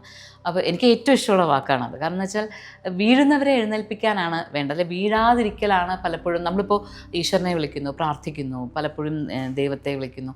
അപ്പോൾ എപ്പോഴും പറയണത് എനിക്ക് ദുഃഖങ്ങൾ തരരുത്, എനിക്ക് ജീവിതത്തിൽ പ്രശ്നങ്ങൾ തരരുത്, അല്ലെങ്കിൽ എൻ്റെ പ്രിയപ്പെട്ടവർക്ക് പ്രശ്നങ്ങൾ തരരുത് എന്നുള്ളൊരു പ്രാർത്ഥനയായിരിക്കും നമുക്ക് എപ്പോഴും ഉണ്ടാവാം. പക്ഷേ അതൊരു ശരിയായ പ്രാർത്ഥനയാണോ എന്നുള്ളതാണ്. വീഴാതെ നടക്കാൻ പഠിച്ച ഒരാൾ യഥാർത്ഥത്തിൽ നന്നായി നടക്കാൻ പഠിച്ചിട്ടുള്ള ആളാണ്. വീഴുമ്പോഴല്ലേ, എഴുന്നേൽക്കുമ്പോഴല്ലേ നടത്തത്തിൻ്റെ പ്രാധാന്യം മനസ്സിലാക്കുന്നത്. നമ്മൾ പലപ്പോഴും പരാജയപ്പെടുമ്പോഴല്ലേ ജയത്തിൻ്റെ വാല്യൂ യഥാർത്ഥത്തിൽ മനസ്സിലാക്കുന്നത്. പരാജയപ്പെട്ടാലാണല്ലോ നമ്മൾ ജയിക്കാനുള്ള വഴികൾ നമ്മുടെ മുന്നിൽ. എപ്പോഴും ജയിച്ചുകൊണ്ടേയിരിക്കുന്ന ഒരാൾക്ക് ജയത്തിൻ്റെ മൂല്യം എങ്ങനെ അറിയാം? വീണിടത്തുനിന്ന് എഴുന്നേൽക്കാതിരിക്കുന്ന, വീണെടുത്തുനിന്ന് എഴുന്നേൽക്കേണ്ടി വന്നിട്ടില്ല, വീണിട്ടില്ല എന്ന് പറഞ്ഞാൽ ഇവിടെയാണ് അനുഭവ ഗുണം ഉണ്ടാവുക. അപ്പം അതുകൊണ്ട് തന്നെ വീണ് പോയാൽ, തോറ്റുപോയാൽ ഒക്കെ നമ്മളെ എണീപ്പിക്കാനുള്ളൊരു ശക്തി നമ്മളിൽ ഉണ്ടാവണം എന്നുള്ളതാണ്. അല്ലെങ്കിൽ നമ്മൾക്ക് ആ വീണെടുത്ത് നിന്ന് എങ്ങനെ വീണു എന്നുള്ളതല്ല, വീണെടുത്ത് നമ്മൾ എങ്ങനെ എണീറ്റു എന്നുള്ളതാണ് യഥാർത്ഥ ചോദ്യം. അപ്പോൾ ഈ എണീക്കാൻ വേണ്ടിയിട്ട് നമ്മളെ സപ്പോർട്ട് ചെയ്യുന്നൊരു മൂർത്തി എന്ന് പറഞ്ഞാൽ, അല്ലെങ്കിൽ നമ്മളെ വീണ്ടും എല്ലാ തരത്തിലും ആത്മബലം തരുന്ന ഒരു ഈശ്വരൻ എന്ന് പറഞ്ഞാൽ, അത് തന്നെയാണ് എല്ലാ ഈശ്വരന്മാരും. അതിന് ഏത് കാലത്തും ഏത് മതത്തിലെയും ഈശ്വരൻ എന്താ ചെയ്യുന്നത്? വീണെടുത്ത് നമ്മളെ എണീപ്പിക്കുകയാണ് ചെയ്യുന്നത്. വീഴാതെ നടക്കുന്ന ഒരാൾ, അല്ലെങ്കിൽ വീണിട്ടേ ഇല്ലാത്ത ഒരാൾക്ക് ഈശ്വരൻ്റെ ആവശ്യമില്ല. വീഴാതെ നടക്കുന്ന ഒരാൾക്ക് അനുഭവ ഗുണമില്ലല്ലോ. അപ്പോൾ ജീവിതത്തിൽ നല്ലതുകൾ ഉണ്ടാവാൻ, അല്ലെങ്കിൽ എപ്പോഴും നല്ലത് മാത്രം ഉണ്ടാവാനല്ല, നല്ല അനുഭവ ഗുണം ഉണ്ടാവാനും വീണ് പോയാൽ എണീക്കാനുമുള്ള ശക്തി എല്ലാവർക്കും ഉണ്ടാവണം എന്നുള്ളതാണ് നമ്മൾ പ്രാർത്ഥിക്കണം. മനസ്സുറച്ച് നിൽക്കണം എന്നുള്ള പ്രാർത്ഥനകളാണ്. ഏത് സാഹചര്യത്തിലും മനസ്സുലയാതെ നിൽക്കണം എന്നുള്ള പ്രാർത്ഥനകളാണ് നമുക്ക് ശരിക്കും ഈശ്വരന് മുന്നിൽ സമർപ്പിക്കേണ്ടത്. അവിടെയാണ് പതിതപാവനൻ എന്നുള്ള ആ സങ്കല്പം തന്നെ എത്ര മനോഹരമായിട്ടാണ് അങ്ങനെ ഒരു പേര് കൊടുത്തത്. പതിതപാവനൻ എന്ന് പറയുന്ന പേരിൻ്റെ അർത്ഥം തന്നെ വേദനിക്കുന്നവർക്ക്, ദുഃഖിക്കുന്നവർക്ക്, വീണുപോയവർക്ക്, തോറ്റുപോയവർക്കൊക്കെ എഴുന്നേൽക്കാനുള്ള വഴിയാകുന്നവൻ, അല്ലെങ്കിൽ ഒരു കൈത്താങ്ങാകുന്നവനും. ആ കൈ കൊടുക്കുക എന്ന് പറയുന്നത് ഒരു അത്രയും ശ്രേഷ്ഠമായൊരു പ്രവൃത്തിയാണ്. അപ്പോൾ അവിടെയാണ് സിംഹദ്വാരം കടന്ന്, കിഴക്കേ നട കടന്ന് അകത്തേക്ക് പ്രവേശിക്കുമ്പോൾ തന്നെ ആദ്യം ഇതാണ് സംഭവിക്കുന്നത്. അപ്പോൾ വീണു പോയിട്ടുണ്ടെങ്കിൽ, തോറ്റു പോയിട്ടുണ്ടെങ്കിൽ, ഒരു തോറ്റ മനസ്സോടു കൂടിയിട്ടാണ് നമ്മൾ വന്ന് നിൽക്കുന്നതെങ്കിൽ, അല്ലെങ്കിൽ വീണു പോയല്ലോ എന്നുള്ള കുറ്റബോധത്തോടു കൂടിയാണ് നിൽക്കുന്നതെങ്കിൽ, ആ ഡോറിൽ നിന്ന്, ആ വാതിലിൽ നിന്ന്, സിംഹദ്വാരത്തിൽ നിന്ന് നമ്മളെ കൈപിടിച്ച് മുന്നോട്ട് നടത്തുകയാണ്. പിന്നെ നമുക്ക് ആ ഒരു ചിന്തകളൊന്നും നമ്മളുടെ മനസ്സിലേക്ക് വരേണ്ടതില്ല അങ്ങോട്ടേക്ക് കയറാനായിട്ട്. അചലമായ നീലയിലേക്ക് അവിടെ നിന്നാണ് നമ്മൾ തുടങ്ങുക. ഒപ്പം പുരിയെക്കുറിച്ച് പറയുമ്പോൾ ഇതിലും പുസ്തകത്തിലും വളരെ വിശദമായിട്ട് വന്നത് 2 കാര്യങ്ങൾ പറയാതെ പറ്റില്ല. ഒന്ന് രഥയാത്ര, 2 ഭോജനം. ഭോജനപ്രിയനാണ്. അപ്പം അതിനെക്കുറിച്ച് ആദ്യം നമുക്ക് ഭോജനപ്രിയ ഒരു പ്രത്യേകത പറയുന്നുണ്ട്. മണം പുറത്തു വരാത്ത പാചകശാല. ഒരു നിര പാത്രങ്ങൾ അടുക്കുമ്പോൾ തീയുടെ അടുത്തുള്ളതല്ല, ഏറ്റവും മുകളിലുള്ളതാണ് പാത്രത്തിലെ പാചകം ചെയ്യപ്പെടുകയും തിരിച്ചു വരികയും ചെയ്യും. ഇങ്ങനെയുള്ള വിസ്മയങ്ങൾ നിറഞ്ഞ 56 വിഭവങ്ങൾ നിറഞ്ഞ സദ്യ, അതെന്തിനെയാണ് ഒരു പ്രതീകമായി വരും? ഭഗവാൻ ഭക്ഷണപ്രിയനാണ് എന്ന് പറയുന്നത് തന്നെ നമ്മളുടെ ആ ഫിസിക്കൽ ബോഡിയുടെ എക്സിസ്റ്റൻസിനെയാണ് പറയുന്നത്. അന്നമയ കോശം എന്ന് പറയുന്നത് നമ്മൾ എന്ത് കഴിക്കുന്നു, എന്ത് കുടിക്കുന്നു, അതാണ് യഥാർത്ഥത്തിൽ അന്നമയ കോശം, അല്ലെങ്കിൽ നമ്മൾ ഈ നമ്മളുടെ കാണുന്ന ശരീരം. ഈ ശരീരത്തെ എങ്ങനെയാണ് നമ്മൾ കൊണ്ടുപോകേണ്ടത് അടുത്ത ലെവൽസിലേക്ക്? അതായത് ശരീരത്തെ നമുക്ക് കിട്ടിയിരിക്കുന്ന ജന്മം എന്ന് പറയുന്നത് ഒരു ശരിക്കുള്ള ബ്ലെസ്സിങ് ആണ്. അതിൽ ശരീരം ഒരു ഭാരമല്ല. പലപ്പോഴും നമ്മൾ വിചാരിക്കുക ശരീരം ഒരു ഭാരമാണ്, മനസ്സ് ഭ്രമാത്മകമാണ്, അതെല്ലാം നമ്മളെ സ്പിരിച്വാലിറ്റിയിലേക്ക് കടക്കാൻ ബ്ലോക്ക് ചെയ്തുകൊണ്ടിരിക്കുകയാണ്, നമ്മളുടെ ആത്മാവിലേക്കുള്ള നമ്മുടെ സഞ്ചാരത്തെ നമ്മൾ എല്ലാ തരത്തിലും തടഞ്ഞുകൊണ്ടിരിക്കുകയാണ് എന്നൊക്കെയാണ് പലപ്പോഴും നമ്മൾ ചിന്തിക്കുക. പക്ഷേ ശരീരവും മനസ്സും ആത്മനും ഒരുമിക്കുന്നതാണ്. ആ union of mind, body and സോളാണ് നമ്മൾ യോഗ എന്ന് പറയുന്നത്. ഒരു യോഗ അവസ്ഥയിലേക്ക് എത്തണമെങ്കിൽ തന്നെ ഈ ശരീരവും ഈ മനസ്സും ആത്മനും ഒരേ തരത്തിലേക്ക് ആയി വരണം. അപ്പോൾ ശരീരത്തെ ആദ്യം ക്ലെൻസ് ചെയ്യാതെ, അല്ലെങ്കിൽ ശരീരത്തെ ആദ്യം നമ്മൾ ശുദ്ധീകരിക്കാതെ ഇതൊന്നും സാധ്യമല്ല. അപ്പോൾ അതുകൊണ്ട് തന്നെ ഒരു ജന്മം കിട്ടുക എന്ന് പറയുന്നത്, ഒരു ശരീരം കിട്ടുക എന്ന് പറയുന്നതാണ് നമ്മുടെ മോക്ഷത്തിലേക്കുള്ള ആദ്യത്തെ പടി. നമ്മളെപ്പോഴും വിചാരിക്കാൻ മരിക്കുന്നതാണ് മോക്ഷത്തിലേക്കുള്ള, അല്ല, ജനിക്കുന്നതാണ്. നിങ്ങളിലൂടെ വ്യാഖ്യാനിക്കുമ്പോൾ തന്നെ എനിക്ക് തോന്നുന്നു പുരിയിലെ പ്രത്യേകത എന്ന് പറയുന്നത് മനുഷ്യൻ്റെ ഭാവങ്ങളോട് ചേർന്ന് നിൽക്കുന്ന ആചാരങ്ങളാണ്. ഏറ്റവും പ്രധാനപ്പെട്ടത് രഥയാത്ര. രഥയാത്ര പറയാതെ നമുക്ക് പുരിയിൽ നിന്ന് ഇറങ്ങാൻ പറ്റില്ല. രഥത്തിലിരിക്കുന്ന കൃഷ്ണൻ്റെ ഭാവം മോചിത വളരെ വിശദമായിട്ട് പറയുന്നുണ്ട്. ആ പ്രണയത്താൽ തരളിതനായി ആടി ഉലഞ്ഞു പോകുന്ന വൃന്ദാവനത്തിൽ നിന്ന് ഇറങ്ങുകയും എന്നാൽ വൃന്ദാവനം ഉള്ളിൽ നിന്ന് പോകാത്ത കൃഷ്ണൻ. ഇത് നമ്മൾ ഏതൊരു മനുഷ്യനും റിലേറ്റ് ചെയ്യാൻ പറ്റുന്ന ഒരു ഭാവമാണ്. നമ്മൾ നിത്യജീവിതത്തിൽ നമ്മൾ അനുഭവിക്കുന്ന, ജീവിക്കുന്ന നിമിഷങ്ങളിലാണ് ഭഗവാൻ അവിടെ ആടി ഉലഞ്ഞ് തരളിതനായി പോവുകയും അവിടെ മോസിക്കക്കാർ വീട്ടിൽ അവിടെ ഇരിക്കുകയും എന്നിട്ട് ഇതെല്ലാം മറന്ന് തിരിച്ചു വരികയും ചെയ്യുന്നത് മനുഷ്യാവസ്ഥയ്ക്ക് ഏറ്റവും അടുത്ത് നിൽക്കുന്ന ഇതാണ്. അത് എന്താണ് നമ്മുടെ ആ യാത്ര എന്തിനെ പ്രതിനിധീകരിക്കുന്നു? ഇത് ശരിക്കും രഥയാത്ര പറയുമ്പോൾ നമുക്ക് അറിയാം, ആത്മാനം എന്ന് പറയുന്നത് നമ്മുടെ ആത്മാവ് തന്നെയാണ് ആ രഥത്തിൽ. ഈ ഭഗവത്ഗീത പറയുമ്പോഴൊക്കെ നമ്മൾ പറയാറുണ്ട്, രഥം എന്ന് പറയുന്നത് പലപ്പോഴും നമ്മുടെ ജീവിതത്തെ, ആ കുതിരകൾ നമ്മുടെ മനസ്സിനെ, ശരീരത്തെ ഒക്കെ ബന്ധിക്കുന്നുണ്ട്, ഇന്ദ്രിയങ്ങളെ. അപ്പോൾ അതിൻ്റെ കടിഞ്ഞാൺ ഭഗവാൻ ശ്രീകൃഷ്ണൻ പിടിച്ചിരിക്കുന്നതാണ് ഭഗവത്ഗീതയിൽ ഭഗവാൻ തേരാളിയാകുമ്പോൾ സംഭവിക്കുന്നതെന്നൊക്കെ പലപ്പോഴും പറയാറുണ്ട് നമ്മൾ. പക്ഷേ ഈ രഥത്തിൻ്റെ സഞ്ചാരം എങ്ങനെയാണ് എന്നുള്ളത്, രഥത്തിലേക്ക് നമ്മളെപ്പോഴാണ് ആ രഥത്തിലേക്ക് നമ്മൾ ഏറാൻ പ്രാപ്തിയുള്ളവരായിത്തീരുന്നത് എന്നുള്ളതാണ് പുരിയിലെ രഥയാത്ര പറഞ്ഞിരുന്നത്. അതിനു മുന്നേ കുറേ അധികം ആചാരങ്ങളുണ്ട് അവിടെ രസകരമായിട്ട്. പുരിയുടെ ഒരു പ്രത്യേകത എന്താണെന്ന് വെച്ചാൽ മനുഷ്യ ജീവിതത്തിലെ ഒരു ലൗകിക ഭാവം ഉണ്ടല്ലോ, ഈ ലൗകിക ഭാവവുമായിട്ടാണ് കൂടുതലായിട്ട്, പക്ഷേ ഏറ്റവും കൂടുതലായിട്ട് ആത്മീയമായ ഭാവത്തെയാണ് പറഞ്ഞു തരുന്നതെങ്കിൽ പോലും ഈ ലൗകികമായ കാര്യങ്ങളുണ്ട്. ഇപ്പോൾ ഭക്ഷണം എന്ന് പറയുന്നത് ഒരു സന്യാസിയെ സംബന്ധിച്ചിടത്തോളം ലൗകികമായ കാര്യമാണ്. പക്ഷേ അതേ ലൗകികതയിലൂടെ ആത്മീയതയെ പറഞ്ഞു തരുന്ന, വെളിപ്പെടുത്തി തരുന്ന ഒരു രീതിയാണ് പുരിയിലുള്ളത്. അപ്പോൾ ഈ രഥയാത്രയിലേക്ക് വരുന്ന ഭഗവാന്റെ വരവിന് പഹണ്ടി എന്നാണ് പറയുക. അപ്പോൾ അത് തന്നെ രസകരമാണ്. അതായത് ആടി ഉലഞ്ഞ് ശരിക്കും മത്തചിത്തനായിട്ട് വരുന്നു എന്നാണ് പറയുക. ഒരു വശത്തേക്ക് വലിക്കുമ്പോൾ അങ്ങടേക്ക് ആടും, അത് കഴിയുമ്പോൾ ഇങ്ങടേക്ക് ആടും, അങ്ങനെ വരുന്നത്. ഇത് കാണുന്നത് തന്നെ, ഇത് കാണാൻ ചെന്ന് നിൽക്കുമ്പോൾ, രഥയാത്രയുടെ സമയത്ത് നമ്മളവിടെ നിൽക്കുകയാണെന്നുണ്ടെങ്കിൽ ഈ ജഗന്നാഥൻ്റെ ഈ വരവ് കാണുമ്പോൾ തന്നെ നമ്മുടെ മനസ്സ് എന്തോ ഒന്നിലേക്കാകും. ഇത് ആർക്കും വ്യാഖ്യാനിക്കാൻ പറ്റില്ല എന്തിലേക്കാണ് ആവുന്നത്. ഒരുതരം പ്രത്യേകമായ അകത്തുനിന്ന് തിരതെള്ളുന്ന എന്തോ ഒരു നമ്മുടെ അതിഗൂഢമായ ഏതോ ഒരു ആനന്ദം പുറത്തേക്ക് വരുന്നതായിട്ട് നമുക്ക് തോന്നും. അപ്പോൾ അതിന് പറയുന്ന ഐതിഹ്യം എന്ന് വെച്ചാൽ ഭഗവാന്റെ വൃന്ദാവനത്തിലേക്കുള്ള യാത്രയാണ്. അപ്പോൾ വൃന്ദാവനത്തെ ഈ ഗുണ്ടിജ ക്ഷേത്രം 3 കിലോമീറ്റർ അപ്പുറമുള്ള വൃന്ദാവനം, ഗുണ്ടിജ ക്ഷേത്രത്തിൽ വൃന്ദാവനത്തെ ക്രിയേറ്റ് ചെയ്തു, അല്ലെങ്കിൽ അതിനെ ഒരു പുനരാവിഷ്കരിച്ചു വെച്ചു ബലരാമനും സുഭദ്രയും കൂടി എന്നൊരു ഐതിഹ്യമുണ്ട്. അതല്ലാതെ കുട്ടികളായ ജഗന്നാഥനെയും ബലരാമനെയും സുഭദ്രയെയും നേരെ വന്ന് ഈ മൗസി സ്വന്തം വീട്ടിലേക്ക് കൊണ്ടുപോകുന്നതാണെന്നും അവിടെ ആഘോഷിക്കുന്നതാണെന്നും അങ്ങനെ ഒരു ഐതിഹ്യമുണ്ട്. പക്ഷേ വൃന്ദാവനം എന്നുള്ളതിനാണ് കൂടുതൽ പ്രാധാന്യം കൊടുക്കുക. വൃന്ദാവനം അപ്പോൾ ഗോപികമാരുമായിട്ടൊക്കെ നൃത്തം ചെയ്യുന്നു, അങ്ങനെയൊക്കെയുള്ള ഐതിഹ്യം. അങ്ങനെ ഒരു ഐതിഹ്യം വരുന്നതുകൊണ്ടാണ് ലക്ഷ്മി ദേവിക്ക് ആ സമയത്ത് കുശുമ്പ് വരുന്നു എന്നുള്ളൊരു അവിടെ ഒരു പഞ്ചമി ദിവസം അങ്ങനെയൊക്കെ ഒരു ചടങ്ങൊക്കെ ഉണ്ട് അവിടെ. അപ്പോൾ ഇത് വൃന്ദാവനത്തിലേക്ക് ഭഗവാൻ പോയാൽ മാത്രമേ ലക്ഷ്മി ദേവിക്ക് അത് തോന്നേണ്ട കാര്യമുള്ളൂ. അപ്പോൾ അത് വൃന്ദാവനം, ഗുണ്ടിജ ക്ഷേത്രത്തെ വൃന്ദാവനമായിട്ട് മാറ്റാണ്. ഭഗവാന്റെ ഈ ശ്രമം ഭഗവാൻ പോയ എല്ലായിടത്തും നമുക്ക് കാണാം. അതായത് ഒരു സ്ഥലം ആ സ്ഥലമായിട്ട് തന്നെ നിൽക്കുക, പുരിയായിട്ട് തന്നെ നിൽക്കുക, തലമായിട്ട് തന്നെ നിൽക്കുക. പക്ഷെ അവിടെ വൃന്ദാവനത്തെ ആവിഷ്കരിക്കാൻ അല്ലെങ്കിൽ വൃന്ദാവനത്തെ പുനർനിർമ്മിക്കാനുള്ള ഒരു ശ്രമം നമ്മൾ ദ്വാരകയിൽ പോയാലും കാണാം. ദ്വാരകയിൽ ചെന്ന് കഴിഞ്ഞാൽ ദ്വാരകയുടെ ഒരു ടെറൈൻ അറിയാലോ, സമുദ്രതീരമാണ്, വല്ലാണ്ട് ഡ്രൈ ആയിട്ടുള്ളൊരു സ്ഥലമാണ്. അവിടെ ഒരു സമുദ്രത്തിനാൽ ചുറ്റപ്പെട്ട ഒരു ഐലൻഡിലാണ് ഈ ബേട്ട് ദ്വാരക എന്ന് പറയുന്ന സ്ഥലം. അല്ലെങ്കിൽ അതിനിപ്പുറത്താണ് ദ്വാരക, മൂൽ ദ്വാരക, ഒക്കെ സമുദ്രമായിട്ട് ചേർന്ന പ്രദേശമാണ്. അപ്പോൾ അതിൻ്റെ ഒരു ഭൗമശാസ്ത്രപരമായ പ്രത്യേകത തന്നെ വല്ലാണ്ട് കടലും മണലും അങ്ങനെ വലിയ പച്ചപ്പും ഒന്നുമില്ലാത്ത ഒരു സ്ഥലമാണ്. പക്ഷേ അവിടെ ഒരിടത്ത് മാത്രം, അവിടെ നിന്നൊരു 4-5 കിലോമീറ്ററിന് സഞ്ചരിച്ച് വരുമ്പോൾ ഗോപി തലാബ് എന്ന് പറഞ്ഞിട്ടൊരു സ്ഥലമുണ്ട്. അത് ഭഗവാൻ തൻ്റെ മനസ്സ് സൃഷ്ടിച്ച വൃന്ദാവനാണെന്നാണ് പറയുക. പക്ഷെ അവിടെ മാത്രം, ആ ഒരു സ്ഥലത്ത് മാത്രം നമ്മൾ ഈ 6-7 കിലോമീറ്ററോളം ഉണ്ടാവും. അവിടെ നിന്ന് നമ്മൾ സഞ്ചരിച്ച് വരുമ്പോൾ മെല്ലെ അവിടെ നമ്മൾ നടക്കാൻ തുടങ്ങുമ്പോൾ മാത്രം ആ പ്രകൃതി മാറുന്നു. അവിടെ ഒരു ചെറിയ തടാകമുണ്ട്. ആ തടാകത്തിലെ ജലത്തിന് ഉപ്പുരസമില്ല, കടലിനോട് തൊട്ട് കിടക്കാണ്. പക്ഷെ അതിന് ചുറ്റുമുള്ള മരങ്ങൾ ഒക്കെ വൃന്ദാവനത്തിൽ കാണുന്ന മരങ്ങളാണ്.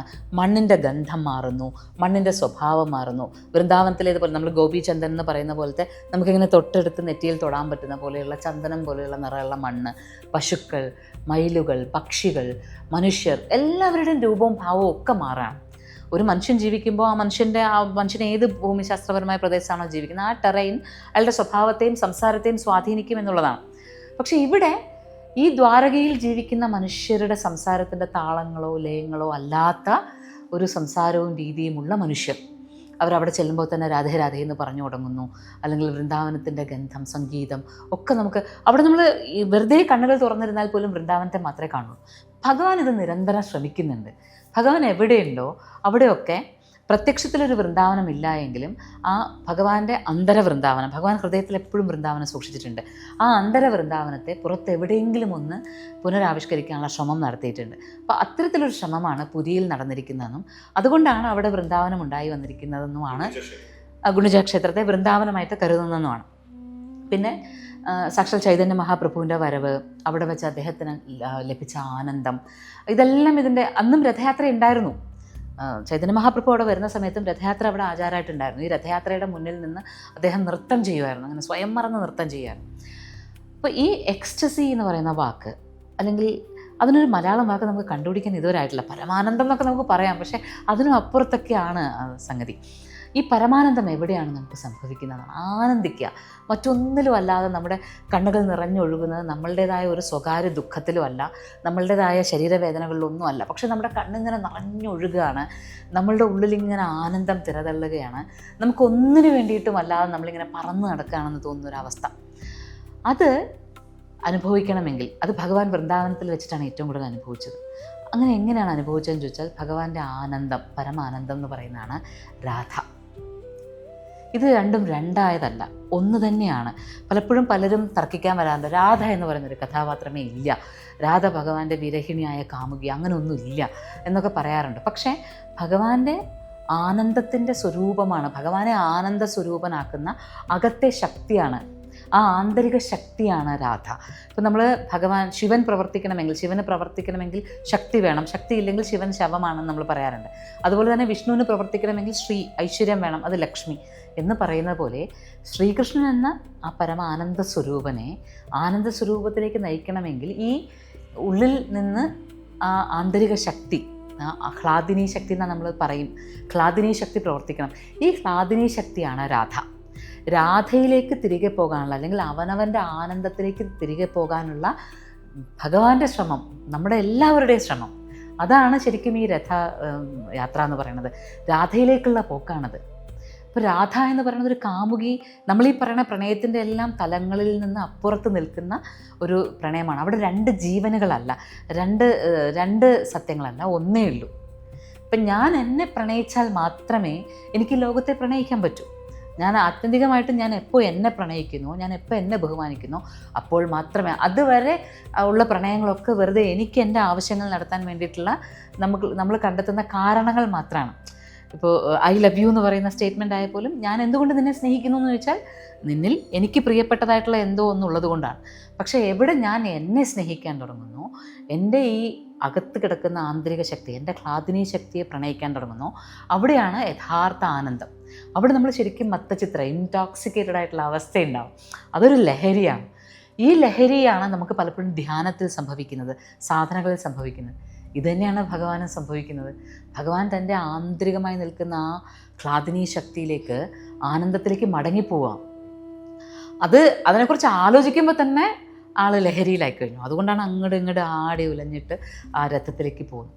ഈ രഥത്തിൽ ചെന്ന് 7 ദിവസം, അപ്പോൾ ഈ 7 ദിവസം ഭഗവാൻ അനുഭവിക്കുന്ന ആനന്ദം എന്ന് പറയുന്നത് ആ 7 ചക്രങ്ങളിലൂടെ സ്വീകരിക്കാനാണ് നമ്മളോടും പറയുന്ന ആനന്ദം. പരമമായിട്ടും രണ്ടായിരുന്നത് എന്തോ അത് ഒത്തുചേരുന്നിടത്താണ് നമുക്ക് ആജ്ഞാചക്രം കഴിഞ്ഞ് മുകളിലേക്ക് നമുക്ക് തോന്നുന്ന ആനന്ദം എന്ന് പറയുന്നത്. രണ്ടായിരുന്നത് എന്തോ അത് ഒന്നു ചേരുന്ന. അപ്പോൾ രാധയിൽ നിന്ന് തൻ്റെ ക്ലാദിനി ശക്തിയിൽ നിന്ന് വിട്ടുനിന്ന ഭഗവാൻ പിന്നെ യുദ്ധവും അതും ഇതുമൊക്കെ ആയിട്ട് നടന്ന് പിന്നെ ശരീരം ഉപേക്ഷിച്ച് പോയപ്പോൾ, ഭഗവാൻ ശ്രീകൃഷ്ണൻ ശരീരം ഉപേക്ഷിച്ച് പോയപ്പോൾ ആ ശരീരത്തിൻ്റെ സംസ്കാര ക്രിയകൾ കഴിഞ്ഞതിന് ശേഷം ഹൃദയം മാത്രം ബാക്കിയാകുന്നതാണ്. ഹൃദയം മാത്രം നശിക്കുന്നില്ല. ഈ ഹൃദയമാണ് നീലമാധവൻ. ഈ ഹൃദയത്തെയാണ് ആ സാവര രാജാവിന് ലഭിക്കുന്നതും നീലമാധവനായിട്ട് പൂജിക്കുന്നത്. നമ്മളത് ഐതിഹ്യത്തിൽ പറയുന്നുണ്ടല്ലോ. ഞാൻ കൂടുതൽ ഐതിഹ്യത്തിലേക്ക് കടക്കാതിരിക്കും. പക്ഷെ ആ കൃഷ്ണൻ്റെ ഹൃദയം ഒരിക്കലും ആരാലും നശിപ്പിക്കാൻ പറ്റാത്ത ഈ ബ്രഹ്മപദാർത്ഥം എന്ന് പറയുന്നത്, ഈ പ്രപഞ്ചത്തിൻ്റെ മുഴുവൻ എസൻസ് എന്ന് പറയുന്ന ആ അത് ദ്രാവകമാണോ, അതൊരു ദ്രവ്യസ്വരൂപമാണോ, അതോ ഖരസ്വരൂപം, ഒന്നും അറിയില്ല നമുക്ക്. അത് തൊട്ട് നോക്കുന്നവർ പറയുന്നു അതൊരു ജെല്ലി അങ്ങനെ പോലെ തോന്നുന്ന എന്തോ ഒന്ന്. പക്ഷെ അത് നീലമാധവനാണ്. അത് സ്പന്ദിക്കുന്നുണ്ട്. അത് സ്പന്ദിച്ചുകൊണ്ടിരിക്കുന്നിടത്തോളം നമുക്ക് ഈ ക്ലാദിനി ശക്തിയെ തേടിയേ പറ്റൂ, ആനന്ദത്തെ തേടിയേ പറ്റൂ. അപ്പോൾ അതിനുള്ള ശ്രമങ്ങൾ നമ്മൾ എടുക്കണമെന്ന് ഭഗവാൻ പറഞ്ഞു തരികയാണ് രഥയാത്രയിലൂടെ. അതുകൊണ്ടാണ് ഈ രാധയെ കാണുന്ന, വൃന്ദാവനത്തിലേക്ക് പോയിട്ട് രാധയെ കാണുന്നു എന്നുള്ള ആ ഒരു ചരിത്രത്തെ കേട്ട ദിവസമുണ്ടല്ലോ, ഇത് എനിക്ക് പറഞ്ഞു തരുന്ന അവിടുത്തെ ഒരു പൂജാരി എന്ന് പറയാൻ പറ്റില്ല, അദ്ദേഹം അവിടുത്തെ ഒരു വൈഷ്ണവ സന്യാസിയാണ്. അദ്ദേഹമാണ് ഇതിനെക്കുറിച്ച് പറഞ്ഞു തരുന്നത്. ഇങ്ങനെയാണ് ഭഗവാൻ രാധയെ കാണുന്നതാണെന്ന് പറയുന്നത്. അപ്പോൾ അദ്ദേഹം ഇങ്ങനെ മുന്നിൽ നിന്ന് പറഞ്ഞു തരാണ്. രാധാറാണിയെ വീണ്ടും കണ്ട നിമിഷത്തിൽ ഭഗവാൻ ഇങ്ങനെ ഭഗവാന്റെ ഉള്ളിൽ നിന്ന് ഉരുകി പോവാണ്. അപ്പോൾ എല്ലാം ഇങ്ങനെ ഉരുകിയിട്ട് ഭഗവാന്റെ കൈകളൊക്കെ ഇങ്ങനെ സ്നേഹം കൊണ്ട് അകത്തേക്കായി, കാലുകൾ, കണ്ണിങ്ങനെ പൂർണ്ണമായിട്ടും ആ പ്രണയത്താൽ വട്ടത്തിലായിപ്പോയി. ഇത് പറഞ്ഞു തരുമ്പോൾ തന്നെ, അദ്ദേഹം പറയുമ്പോൾ തന്നെ ഞാനിങ്ങനെ ഇരുന്ന് ഉരുകുന്ന പോലെ, അങ്ങനെ മെൽറ്റായിട്ട് ആണ് എനിക്ക് തോന്നുന്നത്. ഞാനിങ്ങനെ മെൽറ്റായി പോവുക. പ്രണയത്താലാണോ, സ്നേഹത്താലാണോ, അതോ അവനവനെ തന്നെ കണ്ടെത്തലുകളിലാണോ, എന്തിലാണെന്ന് അറിഞ്ഞുകൂടാ, നമ്മളിങ്ങനെ മെൽറ്റാവും. ഈ ഉരുകലാണ് ആ രഥയാത്രയിലുള്ളതെന്നും ഭഗവാൻ ആ രൂപം സ്വീകരിച്ചിരിക്കുന്നത് തന്നെ നമ്മളുടെ ഇങ്ങനെയുള്ള, അതെന്തിലായാലും, പ്രേമഭക്തിയിലായാലും അല്ലെങ്കിൽ നമ്മളുടെ ജീവിതത്തിൻ്റെ സാത്വികമായിട്ടുള്ള ചര്യകളിലായാലും സാധനകളിലായാലും ഉപാസനകളിലായാലും, ഇല്ലെങ്കിൽ ഒന്നും വേണ്ട, നന്നായി ഒന്ന് ജീവിച്ചാൽ മതി എന്നുള്ള നമ്മുടെ ശ്രമങ്ങളിലായാൽ പോലും ഈ ഉരുകിച്ചേരലുണ്ട്. ആ ഉരുകലാണ് ഭഗവാൻ ജഗന്നാഥൻ. ആ ഭഗവാനെ കണ്ടപ്പോൾ, ആ ഉരുകൽ കണ്ടപ്പോൾ, അത് പറയുമ്പോൾ തന്നെ നമ്മുടെ ഉള്ളിലൊരു ഉരുകൽ ഉണ്ടാവുന്നു. ഇത് കണ്ട ബലരാമനും സുഭദ്രയും അങ്ങനെ ഉരുകിപ്പോയി എന്നാണ്. അപ്പോൾ അവനവനിലെ ക്ലാദിനി, അവനവനിലെ ആഹ്ലാദത്തെ കണ്ടെത്താനുള്ള നമ്മുടെ ശ്രമങ്ങളിൽ നമ്മൾ രൂപമേതും വേണ്ട, ഒന്നും പൂർണ്ണമല്ല. ഇവിടെ പൂർണ്ണമായിട്ട് ഒന്നേ ഉള്ളൂ പരമാത്മാവ്, ബാക്കിയൊന്നും പൂർണ്ണമല്ല. അപ്പം അതുകൊണ്ട് തന്നെ ഒരു പെർഫെക്ഷന് വേണ്ടി നമ്മളിങ്ങനെ വല്ലാണ്ട് കിടന്ന് ശ്രമിക്കുമെന്നും വേണ്ട. ഈ ജീവിതം വീണു പോകാനുള്ളതാണ്, പൂർണ്ണമായിട്ടുള്ളതല്ലാത്തതാണ്. എന്നാൽ പോലും അകത്തെ ക്ലാദിനി ശക്തിയെ കണ്ടെത്തുക, അതിനു വേണ്ടിയിട്ടൊരു യാത്ര നമ്മൾ നടത്തിക്കൊണ്ടേയിരിക്കുക. അതാണ് രഥയാത്രയും, അതാണ് ആ ഉരുകിച്ചേരൽ. ഈ സേക്രഡായി unveiling the magnificence of Puri Jagannatha temple എന്ന പുസ്തകം എഴുതാനിരിക്കുമ്പോൾ ഞാൻ ഇതിനകത്ത് പറയുന്നുണ്ട്, എൻ്റെ ഏറ്റവും വലിയ വെല്ലുവിളി, ഞാൻ നേരിട്ട് ഏറ്റവും വലിയ വെല്ലുവിളി ഇത് എഴുതുക എന്നുള്ളതല്ല, മോചിത ഈ അനുഭവിക്കുന്ന ഉരുകി പോകുന്ന അവസ്ഥയെ ട്രാൻസ്ലേറ്റ് ചെയ്യുക എന്നുള്ളതാണ്, പുസ്തകത്തിലേക്ക് പരിഭാഷപ്പെടുത്തുക എന്നുള്ളതായിരുന്നു എൻ്റെ ഏറ്റവും വലിയ ചലഞ്ച്. ഈ കാര്യം ഈ പുസ്തകം ഒരു ട്രാവലോഗല്ല, ഒരിടത്ത് പോലും ഇതൊരു യാത്ര, മോചിത നടത്തുന്ന യാത്രയെക്കുറിച്ചല്ല പറയുന്നത്, മോചിത കടന്നു പോകുന്ന അനുഭവങ്ങളെക്കുറിച്ചാണ് പറയുന്നത്. ഈ അനുഭവങ്ങളിൽ ഈ ഇത്തരം ഉരുകിച്ചേരലുകളുണ്ട്, നിശബ്ദതകളുണ്ട്, പുരി ജഗന്നാഥൻ സമ്മതിക്കുന്ന നിശബ്ദതകളുണ്ട്, വിശപ്പ് പ്രാർത്ഥനയായി മാറുന്ന അവസ്ഥയുണ്ട്, ഭക്ഷണം പ്രസാദമായി മാറുന്ന അവസ്ഥയുണ്ട്. ഇതിനെ ക്യാപ്ചർ ചെയ്യുക എന്നുള്ളതായിരുന്നു എൻ്റെ ഏറ്റവും വലിയ ചാലഞ്ച്. അപ്പം ഞാനിതിനെ അപ്രോച്ച് ചെയ്യുന്നത് മോചിത നയിക്കുന്ന മോക്ഷയാത്രകളുടെ ഒരു ഘട്ടത്തിൻ്റെ സത്തയായിട്ടാണ് ഈ പുസ്തകം മാറുന്നത്. അപ്പം മോക്ഷയാത്രയിലൂടെ നമ്മൾ തുടക്കത്തിൽ തന്നെ പറഞ്ഞു, മോക്ഷയ്ക്ക് തന്നെ നമ്മൾ കൊടുത്ത ടാഗ്ലൈൻ എന്ന് പറയുന്നത് ജേർണി ടു ദ സെൽഫാണ്. ഓരോ മോക്ഷയാത്രയും അവനവനിലേക്കുള്ള യാത്രകളായി മാറുകയാണ്. അപ്പം പുരിയിലേക്കുള്ള മോക്ഷയാത്രയെക്കുറിച്ച് പറഞ്ഞുകൊണ്ട് നമുക്കിത് ഈ പുസ്തകത്തിലേക്ക് എല്ലാം കാണുന്ന കണ്ണാണ് സേക്രഡായി. എന്നും നമ്മളെ കണ്ടുകൊണ്ടിരിക്കുന്ന ഒരു കണ്ണ് നമ്മുടെ ഉള്ളിലുണ്ടാവും, അകക്കണ്ണുണ്ടാവും എന്നുള്ളതാണ് സേക്രഡായി. അപ്പോൾ അത് പുരി ജഗന്നാഥൻ്റെ കണ്ണ്. ഇപ്പം നേരത്തെ പറഞ്ഞല്ലോ, എല്ലാം ഉരുകി കഴിഞ്ഞാലും പ്രണയത്താൽ ജീവിതത്തെ കാണാനുള്ള ആ ആഗ്രഹം കൊണ്ട് തുറന്നിരിക്കുന്ന കണ്ണായി ഓരോരുത്തരും ജീവിതം കൊണ്ട് മാറുക എന്നുള്ളതാണ്. അപ്പോൾ ഈ മോക്ഷയാത്രയിലൂടെ എന്താണ് നമ്മുടെ ജേർണി ടു ദ സെൽഫ്, എങ്ങനെ ഞാൻ ഡിഫൈൻ ചെയ്യും? ജേർണി ടു ദ സെൽഫ് എന്ന് പറയുന്നത് അവനവനിലേക്കുള്ള യാത്ര എന്ന് തന്നെ പറയും. പക്ഷെ നമ്മൾ നേരത്തെ ഒരു കാര്യം പറയില്ലേ, നമ്മളെ സ്നേഹിക്കുന്ന ഒരു തലത്തിലേക്ക് നമ്മൾ എത്തുക എന്നുള്ളതാണ്.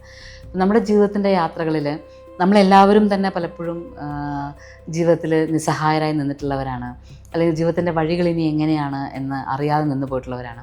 ഇതെല്ലാം ഇതേ സാഹചര്യങ്ങളിൽ നിന്ന് മുന്നേ നടന്നു പോയ ഒരാളെന്നുള്ളതാണ് എൻ്റെ യാത്രകളിൽ ഞാൻ അതിന് നയിക്കാനുള്ളൊരു യോഗ്യതയായിട്ട് ഞാൻ കാണുന്നത്. ആദ്യം നടന്നയാൾ, അതിനപ്പുറത്ത് വേറൊന്നുമില്ല. ഈ എൻ്റെ ഉള്ളിലെ അനുഭവങ്ങളുടെ ഒരു ആഴക്കടൽ എന്ന് പറയുന്ന പോലെ തന്നെ എൻ്റെ ഒപ്പം വരുന്ന എല്ലാവരിലും ഒരു ആഴക്കടൽ നിറയ്ക്കാൻ കെൽപ്പുള്ള ഒരു സ്ഥലമാണ് നമ്മളീ പോകുന്ന സ്ഥലം. അതിപ്പോൾ പുരി ആയിക്കൊള്ളട്ടെ, കാശി ആയിക്കോട്ടെ, ഓരോ സ്ഥലങ്ങൾക്കും ഓരോ സ്വഭാവമാണ്. അപ്പോൾ പുരി ശരിക്കും നമ്മളെ നോക്കിക്കാണുന്ന പറയില്ല, നമ്മളുടെ എല്ലാ കോണുകളിലേക്കും നമ്മൾ തന്നെ ഒന്ന് ശ്രദ്ധിക്കുന്ന ഒരവസ്ഥയാണ് പുരിയിലേക്ക് ഉണ്ടാകും. അപ്പോൾ ആദ്യം നമ്മൾ ശരിക്കും ഈ ഒരു സ്ഥലത്തേക്കുള്ള യാത്ര, അതിപ്പോൾ ഭുവനേശ്വറിൽ പുരി എന്ന് പറയുന്ന ഒരു പ്രദേശത്ത് നിലകൊള്ളുന്നൊരു ക്ഷേത്രം, അതിപ്പോൾ മോക്ഷപുരികളിൽ ഒന്നാണെന്ന് പറയുന്നു. അപ്പോൾ ആ മോക്ഷപുരികളിലേക്ക് പോകാനുള്ള താല്പര്യം, ഈ താല്പര്യം എന്നിലുള്ളതുപോലെ തന്നെ എല്ലാവരിലും ഉണ്ടാകുന്നതിന് കാരണം ഇത് മോക്ഷപുരിയാണ്, ഈ സ്ഥലത്തെക്കുറിച്ചുള്ള പ്രത്യേകത തന്നെയാണ്. അപ്പോൾ ഈ സ്ഥലത്തേക്ക് നമ്മൾ ചെല്ലുക തന്നെ വേണം. അപ്പോൾ പലരും ചോദിക്കാറുണ്ട്, ആന്തരികമായി നമ്മളെ അറിഞ്ഞു കഴിഞ്ഞാൽ, ഈശ്വരനെ നമ്മൾ ഉള്ളിൽ ഉണർത്തിക്കഴിഞ്ഞാൽ നമ്മൾ പിന്നെ എന്തിനാണ് ക്ഷേത്രങ്ങളിൽ പോകുന്നത്? തീർച്ചയായിട്ടും ക്ഷേത്രങ്ങളിൽ പോകേണ്ട ആവശ്യമില്ല. പക്ഷേ പുരി എന്താണ് നൽകുന്നതെന്ന് അറിയാൻ പുരിയിലേക്ക് തന്നെ പോകണം. ഹിമാലയം എന്താണ് നൽകുന്നതെന്ന് അറിയാൻ ഹിമാലയത്തിലേക്ക് തന്നെ പോകണം. ഗംഗ എന്താണ് നൽകുന്നതെന്ന് അറിയാൻ ഗംഗക്കരികിലേക്ക് തന്നെ പോകണം. അപ്പോൾ അതുകൊണ്ട് യാത്രകൾ നിർബന്ധമായിട്ടും വേണം. പിന്നെ മനുഷ്യൻ്റെ സ്വാഭാവികതയാണ് യാത്ര എന്ന് പറയുന്നത്, അസ്വാഭാവികമായൊരവസ്ഥ അല്ല. പലപ്പോഴും പലരും വിചാരിക്കുന്നത് ഞാൻ എൻ്റെ വീട്ടിൽ നിന്ന് പുറത്തേക്ക് പോകുന്ന യാത്ര അതൊരു വലിയ അസ്വാഭാവികമായൊരു വെല്ലുവിളിയായിട്ടൊക്കെയാണ് കരുതുന്നത്. പക്ഷേ നമ്മളിത് തുടങ്ങിയത് യാത്രയിലല്ലേ. നമ്മൾ ഇപ്പോൾ നേരത്തെ പറഞ്ഞ പോലെ അച്ഛനിൽ നിന്ന് അമ്മയിലേക്ക് നമ്മൾ ട്രാവൽ ചെയ്യുമായിരുന്നു, അമ്മയിൽ നിന്ന് പുറത്തേക്ക് നമ്മൾ ട്രാവൽ ചെയ്യുമായിരുന്നു. ഈ യാത്ര എന്ന് പറയുന്നത് നമ്മളുടെ ഒരു സ്വാഭാവികമായ അവസ്ഥയാണ്, അത് നമ്മൾ സഞ്ചരിച്ചു കൊണ്ടേ ഇരിക്കുകയാണ്. അപ്പോൾ അതിലേക്ക് നമ്മൾ ഇത്തരം യാത്രകളെ കൊണ്ടുവന്ന് ചേർക്കുമ്പോൾ ഒരു പെട്ടെന്ന് നമ്മളൊരു എനർജിയിലേക്ക് കണക്ട് ചെയ്യപ്പെട്ടതുപോലെയാണ്. അപ്പോൾ അതുകൊണ്ട് തന്നെ എൻ്റെ ഒപ്പം യാത്ര ചെയ്യാൻ എന്നെ തിരഞ്ഞെടുക്കുകയാണ് അവർ. അപ്പോൾ അത് ശരിക്കും അതെൻ്റെ മഹാഭാഗ്യമാണ്, എൻ്റെ നിയോഗം അതാണ്, എൻ്റെ സുഹൃതം അതാണ്. അവരുടെ ആഴക്കടലിലേക്ക് അവരെത്താനായിട്ട് ഒരു വഴികാട്ടിയായിട്ട് വെക്കാം. അപ്പോൾ ഇതൊരു പിൽഗ്രിമേജ് ടൂർ എന്നുള്ള വാക്കിനകത്തോ അല്ലെങ്കിൽ ടൂർ ഓപ്പറേഷൻ എന്നുള്ള വാക്കിനകത്തോ ഒക്കെ നിർത്താനാകാത്ത ഒരു ആത്മീയ അന്വേഷണമുണ്ട്. കുറേ സീക്കേഴ്സാണ് പോകുന്നത്. അപ്പോൾ എന്നെ മുന്നിൽ നടത്തിയെങ്കിൽ ആ മുന്നിൽ നടത്തിയപ്പോൾ നടന്ന അനുഭവങ്ങൾ ആ അനുഭവങ്ങൾ ഞാൻ ഷെയർ ചെയ്യുക. ആ അനുഭവങ്ങളിൽ നിന്ന് നമുക്ക് ലഭിക്കുന്ന ചെറിയ ചെറിയ അറിവുകൾ ഷെയർ ചെയ്യാം. ഈ ഷെയർ ചെയ്യുന്നതിലൂടെ ആ ആഴക്കടലിൻ്റെ തീരത്ത് നിൽക്കുന്ന ഒരാളെ അതിൻ്റെ ആഴങ്ങളെ അറിയുവാൻ, അതിൻ്റെ ഉൾക്കാമ്പ് എന്താണെന്ന് അറിയാൻ എന്തെങ്കിലും ഒരു വഴി, ചെറിയൊരു മിന്നാമിന്നി വെട്ടമേ നമ്മൾ കൊടുക്കുന്നുള്ളൂ. ബാക്കിയെല്ലാം അവരവരിൽ സംഭവിക്കുന്നതാണ്. ഇപ്പം മോചിതയോടൊപ്പം യാത്ര നടത്തിയത് കൊണ്ട് തന്നെ പുരിയെ പൂർണ്ണമായി ഉൾക്കൊള്ളാൻ അവർക്ക് സാധിച്ചു കൊള്ളണമെന്നില്ല. പക്ഷേ അതിനൊരു വഴി തുറന്നു കൊടുക്കുക. മോചിത എന്താണോ അറിഞ്ഞത്, എന്താണോ ഉൾക്കൊണ്ടത്, അതൊന്ന് പറഞ്ഞു കൊടുക്കുക എന്നുള്ളതാണ്. അതാണ് നമ്മൾ പറയുന്നത് അനുഭവമാണ്. ഇത് മുഴുവനും അനുഭവത്തിൽ നിന്ന് വരുന്ന ആ അനുഭവത്തെ ഒന്ന് പങ്കുവയ്ക്കുക. പങ്കുവയ്ക്കാനുള്ള എളുപ്പ വഴികൾ പറഞ്ഞു കൊടുക്കുക, ഒപ്പം ഐതിഹ്യവും ചരിത്രവും ഒക്കെ വ്യക്തമാക്കി കൊടുക്കുക. അപ്പോൾ അതിന് മുന്നിൽ നിൽക്കുന്ന ഒരാൾ കൺഫ്യൂസ്ഡ് അല്ലാതെ നിൽക്കുക എന്നുള്ളതാണ് എൻ്റെ പ്രധാന ലക്ഷ്യം. പുരിയിലേക്കുള്ള എൻ്റെ ആദ്യത്തെ യാത്രയിൽ ഒരിക്കൽ ഞാൻ തൊഴുതിട്ട് ഇറങ്ങി നിൽക്കുമ്പോൾ ഒരു സ്ത്രീയെ ഞാൻ പരിചയപ്പെടുകയാണ്. അപ്പോൾ ഒരു തമിഴ്നാട്ടിൽ നിന്ന് വന്നാണ്. അവർ എവിടെയാണ് തൊഴേണ്ടതെന്ന് അറിയാതെ ഇങ്ങനെ നിൽക്കുകയാണ്. തമിഴ്നാട്ടിൽ നിന്ന് പുരി ജഗന്നാഥ ക്ഷേത്രം, പല ക്ഷേത്രങ്ങൾ പോയിട്ട് വന്നു, പുരി ജഗന്നാഥ ക്ഷേത്രത്തിലേക്ക് വന്നാണ്. റെയിൽവേ സ്റ്റേഷനിൽ അവർ കൊണ്ടുവന്ന ആൾ അവരെ ഇറക്കി വിട്ടിട്ട് ഇവിടെ ഇങ്ങനെ ഒരു ക്ഷേത്രമുണ്ട്, പോയി വരാൻ. അപ്പോൾ അവരെന്നോട് ചോദിക്കുന്നത്, கையும் காலும் இல்லாமல் மொட்டையாக ஒரு கடவுள் இங்கே இருக்கிறேன்னு சொன்னாங்க, அது தேடித்தான் இருக்கிறேன், எங்கே என்ன பார்க்கல എന്ന് പറയാണ്. അപ്പോൾ ഇത് ജഗന്നാഥനെക്കുറിച്ച് അങ്ങനെയാണ് മനസ്സിലാക്കിയത്, കയ്യും കാലും ഇല്ലാതെ മൊട്ടയായിട്ടുള്ളൊരു കടവുൾ. അപ്പോൾ അവിടെയാണ് നമ്മൾ മനസ്സിലാക്കുന്നത് എന്തുകൊണ്ട് നമ്മൾ അത് ഒരു മൊട്ടയായ കടവുളല്ല, അല്ലെങ്കിൽ കയ്യും കാലും ഇല്ലാത്തതല്ല എന്ന അറിവ് നമ്മളിലേക്ക് എന്തിനാണ് ഭഗവാൻ തരുന്നത്? അത് പങ്കുവയ്ക്കാൻ പറ്റുന്നിടത്തോളം പങ്കുവയ്ക്കുക. അപ്പം എനിക്ക് കിട്ടുന്ന ആ ചെറിയ സമയത്തിൽ ഞാൻ ആ അമ്മയ്ക്ക് പറഞ്ഞു കൊടുക്കുകയാണ്, ഇത് അങ്ങനെയല്ല ഇങ്ങനെയല്ല പറഞ്ഞിട്ട് പിന്നെ കൊണ്ടുപോയി രത്നവേദിയിൽ കാണിച്ചു കൊടുത്തിട്ടാണ് പുറത്തേക്ക് ഇറങ്ങി വരുന്നത്. അപ്പം നമുക്ക് അനുഭവപ്പെടുന്ന ഒരു സായുജ്യം അല്ലെങ്കിൽ ഒരു ചാരിതാർത്ഥ്യമുണ്ട്. നമ്മൾ ജീവിച്ചു എന്ന് തോന്നുന്ന നിമിഷങ്ങളുണ്ടല്ലോ. ഇതാണ് മോക്ഷയാത്രയിൽ സംഭവിക്കുന്നത്. അപ്പോൾ അതുകൊണ്ട് തന്നെ അവരാൽ തിരഞ്ഞെടുക്കപ്പെടുന്ന ആളാണ് ഞാൻ. അതുകൊണ്ട് അവർ തന്നെയാണ് അൾട്ടിമേറ്റായിട്ടും എന്നെ ഏത് വഴിയിൽ എന്തറിവിലേക്ക് കൊണ്ടുപോകുന്നതെങ്കിലും അത് എൻ്റെ ഒപ്പം സഞ്ചരിക്കുന്ന ഓരോരുത്തരും അത്രയും സുഹൃത്തുക്കളും അത്രയും അന്വേഷികളുമായതുകൊണ്ടാണ്.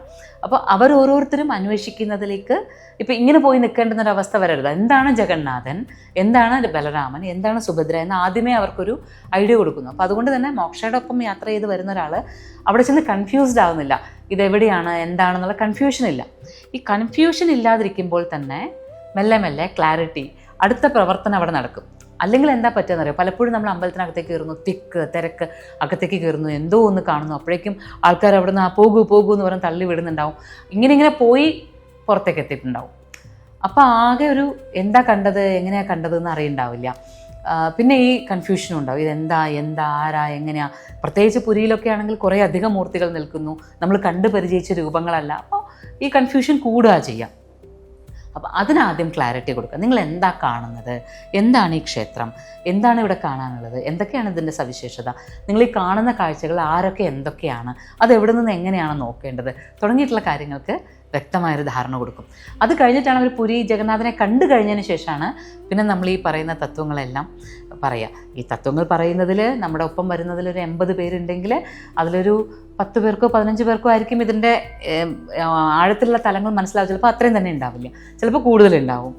പക്ഷേ പറയുക എന്നുള്ളത് ആണ് നമ്മളിൽ നിയുക്തമായിരിക്കുന്ന കർത്തവ്യം, കടമ എന്ന് ഞാൻ വിചാരിക്കുന്നു, പറയുന്നു. പക്ഷേ വന്നവർക്കെല്ലാം ആ ഒരു യാത്രയും ശരിക്കും പറഞ്ഞാൽ ആ യാത്ര നടക്കുന്ന സമയത്തല്ല അതിൻ്റെ മുഴുവൻ ഗുണങ്ങൾ നമുക്ക് കിട്ടാം. ആ യാത്ര കഴിഞ്ഞ് നമ്മൾ തിരികെ വന്നു കഴിയുമ്പോഴാണ് യാത്രയിൽ എന്താണോ സംഭവിക്കേണ്ടത് നമ്മൾ സംഭവിക്കുക. അപ്പോൾ എന്നോടൊപ്പം യാത്ര ചെയ്യുന്ന ഒരാൾ പുരിയിൽ എന്തൊക്കെ കാണുന്നു, എന്തൊക്കെ അറിയുന്നു, എന്തൊക്കെ കേൾക്കുന്നു, അപ്പോഴൊക്കെ അതിൻ്റെ ഒരു ഓളത്തിൽ അങ്ങ് പോയാലും തിരികെ അവരവരുടെ ഗൃഹങ്ങളിലേക്ക് എത്തുമ്പോൾ, അവരവരുടെ കർമ്മമണ്ഡലങ്ങളിലേക്ക് എത്തിക്കഴിയുമ്പോൾ എവിടെ നിന്നോ ഈ കണ്ണ് അവരെ നോക്കാൻ തുടങ്ങും. അപ്പോഴാണ് പുരി ജഗന്നാഥനെ നമ്മൾ നോക്കുന്നത്. നമ്മൾ അവിടെ രത്നവേദിയിൽ പോയി നിന്ന് നോക്കിയിട്ടോ അല്ലെങ്കിൽ ക്ഷേത്രങ്ങൾക്കകത്ത് പലയിടത്തും ജഗന്നാഥനെ നോക്കിയിട്ടോ കാര്യമില്ല. പുരി ജഗന്നാഥൻ നമ്മളെ നോക്കുന്നു എന്ന് അറിഞ്ഞുകൊണ്ട് നമ്മൾ തിരികെ ഒരു നോക്കുന്നൊരു നോട്ടമുണ്ട്. അപ്പോൾ മാത്രമാണ് ജഗന്നാഥൻ്റെ കണ്ണിൻ്റെ പവിത്ര നയനം, ആ സേക്രഡ് ഐ എന്ന് പറയുന്നത് എന്താണ് എന്നുള്ളത് നമ്മൾ മനസ്സിലാക്കുക. അതുകൊണ്ട് തന്നെ ഈ പുസ്തകം വായിക്കുന്ന ഒരാൾക്ക്, ഇപ്പോൾ ഞാൻ എൻ്റെ കൂടെ അല്ല യാത്ര ചെയ്യുന്നതെങ്കിൽ പോലും ഈ പുസ്തകം വായിക്കുന്ന ഒരാൾക്ക് ആ കൺഫ്യൂഷൻ ഒഴിവാകണം എന്നുള്ളതാണ് പ്രധാനം. പുരി ജഗന്നാഥത്തിൽ ഈ പുസ്തകം വായിച്ചിട്ട് നിൽക്കുന്ന ഒരാൾ, അത് എൻ്റെ ഒപ്പം അല്ല യാത്ര ചെയ്യുന്നെങ്കിൽ പോലും ആൾക്ക് കൃത്യമായ ക്ലാരിറ്റി ഉണ്ട്, എന്താണ് എവിടെയാണ്. ആൾക്ക് പിന്നെ അകത്തേക്ക് പോയിട്ട് ആ ആഴക്കടലിലേക്ക് ഇറങ്ങി ചെന്നാൽ മാത്രം മതി. അപ്പോൾ ഇതും ഒരു എല്ലാ കാലത്തും മോചിതയ്ക്ക് യാത്ര ചെയ്യാൻ പറ്റുമോ, അല്ലെങ്കിൽ മോചിതയോടൊപ്പം യാത്ര ചെയ്യാൻ, മോചിതയ്ക്ക് യാത്രകൾ നടത്താൻ പറ്റുമോ എന്നൊന്നും നമുക്കറിയില്ലല്ലോ.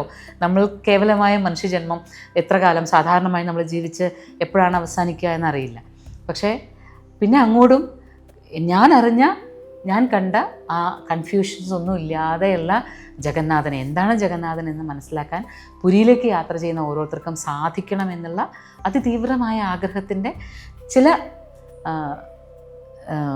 സ്പന്ദനങ്ങൾ അല്ലെങ്കിൽ ചില തുടിപ്പുകളാണ് ഈ പുസ്തകത്തിൽ പറയാൻ ശ്രമിച്ചിരിക്കുന്നത്. പക്ഷെ അതിന് ഈ ഒരു ഭാഷയുണ്ടല്ലോ, ഭാഷയിലൂടെ പ്രയോഗത്തിലൂടെ ഞാൻ മനസ്സിലാക്കിയെടുത്തോളം ഇന്ന് ഞാൻ തിരിച്ചു നിന്ന് ഈ പുസ്തകം വായിക്കുമ്പോൾ ഞാൻ പറയാൻ ഉദ്ദേശിച്ചതിനേക്കാൾ ഏറെ ഈ പുസ്തകത്തിലുണ്ട് എന്ന് തോന്നുന്നു. എനിക്ക് തോന്നുന്നു അതൊന്നും ഉപയോഗിച്ചിരിക്കുന്ന ഭാഷയുടെയും ഒക്കെ പ്രത്യേകതകളുണ്ട്. അത് ഞാൻ ഈ പറഞ്ഞതെല്ലാം ആനന്ദിന് ഉൾക്കൊള്ളാൻ പറ്റുന്നിടത്താണ്. ആനന്ദ് പുരി കണ്ടിട്ടില്ല, പുരി ജഗന്നാഥനിൽ തൊഴുതിട്ടില്ല. പക്ഷേ ഇതെല്ലാം ഉൾക്കൊള്ളാൻ പറ്റുന്നുണ്ട് എന്ന് പറയുന്നതും എനിക്ക് വലിയൊരു ചാരിതാർത്ഥ്യം തരുന്നു. ഇപ്പോൾ ഇതിലെ ഓരോ വാക്കുകളും ഞാൻ എന്നോട് പുതുതായിട്ട് സംസാരിക്കുന്ന പോലെയാണ് തോന്നുന്നത്. അപ്പോൾ അതുകൊണ്ട് തന്നെ മോചിത ചിന്തിച്ചതിനേക്കാൾ പറഞ്ഞതിനേക്കാളൊക്കെ എത്രയോ വേറൊരു തലത്തിലാണ് ഇപ്പോൾ സെക്രഡായി നിൽക്കുന്നത്. അപ്പോൾ അതുകൊണ്ട് തന്നെ വായിക്കുന്നവർക്ക് പുരി ജഗന്നാഥനെക്കുറിച്ചുള്ള ആഴത്തിലൊരു ധാരണയോടുകൂടി ആ രഥയാത്രയെയും അതുപോലെ ജഗന്നാഥനെയൊക്കെ കാണാൻ സാധിക്കുന്നുവെങ്കിൽ നമ്മൾ ചെയ്ത അതെ പ്രവൃത്തി സാർത്ഥകമായി. എന്താണ് ആനന്ദിന് അപ്പോൾ ശരിക്കും പറയാൻ എഴുതി ഇതിപ്പോൾ ഞാൻ പറഞ്ഞു തരുമായിരുന്നു, ഓരോ ചാപ്റ്ററിൻ്റെയും ഓരോ ഇതിലൊക്കെ എന്താണ് എങ്ങനെയാണെന്നുള്ളത് പറഞ്ഞു തരുമായിരുന്നു. പക്ഷേ എഴുതിയത് ഇത് ഈ ഭാഷയിലേക്ക് ആക്കിയത് അതിൻ്റെ ഇംഗ്ലീഷ് എഴുതിയത് ആനന്ദാണല്ലോ. അപ്പോൾ എന്താണ് ആനന്ദ് അനുഭവിച്ചത്? ആനന്ദ് എന്താണ് മനസ്സിലായത്? അതാണ് ആദ്യമേ പറഞ്ഞത്. ഇതിനകത്ത് ഞാൻ ആദ്യമായി ശ്രമിച്ചത് ഈ ഉരുകൽ, ഈ താതാത്മ്യം പ്രാപിക്കലിനെ എങ്ങനെ ഭാഷയിലേക്ക് മാറ്റാം എന്നുള്ളതായിരുന്നു എൻ്റെ വെല്ലുവിളി. അത് കിട്ടുന്നുണ്ടെങ്കിൽ, വായിക്കുന്നവർക്ക് അത് കിട്ടുന്നുണ്ടെങ്കിൽ, ഇപ്പൊ മോചിത പറഞ്ഞ അതേ ഇന്റൻസിറ്റിയിൽ അവിടെ കിട്ടുന്നുണ്ടെങ്കിൽ അതാണ് ഈ പുസ്തകത്തിൽ. ഇത് സേക്രഡായി എന്ന് പറഞ്ഞ പുസ്തകം നമ്മുടെ യാത്രയുടെ ഒരു ആദ്യ ചുവടെയാകുന്നുണ്ട്. ഇനി ഇതുപോലുള്ള യാത്രകൾ, ഇതുപോലുള്ള അനുഭവങ്ങളെ നമ്മൾ പകർത്തി എഴുതേണ്ടിയിരിക്കുന്നു. അതിലേക്കുള്ള തുടക്കമാവട്ടെ ഈ തുറന്ന കണ്ണ് എന്ന് പറയുന്നത്. തുറന്നിരിക്കട്ടെ ആ കണ്ണുകൾ, നമ്മളെ നോക്കുന്ന പോലെ തിരിച്ച് നമുക്ക് നോക്കാനുള്ള അവസരങ്ങൾ ഉണ്ടാവട്ടെ. ഈ സേക്രഡായി നമ്മളെ നോക്കുന്നു എന്ന തിരിച്ചറിവിൽ നമുക്ക് തിരിച്ചു നോക്കാനാകട്ടെ എന്ന് പറയാം. അതെ, നമുക്ക് ആ യാത്ര തുടരാം. Mochita's Moksha, Journey to the Self.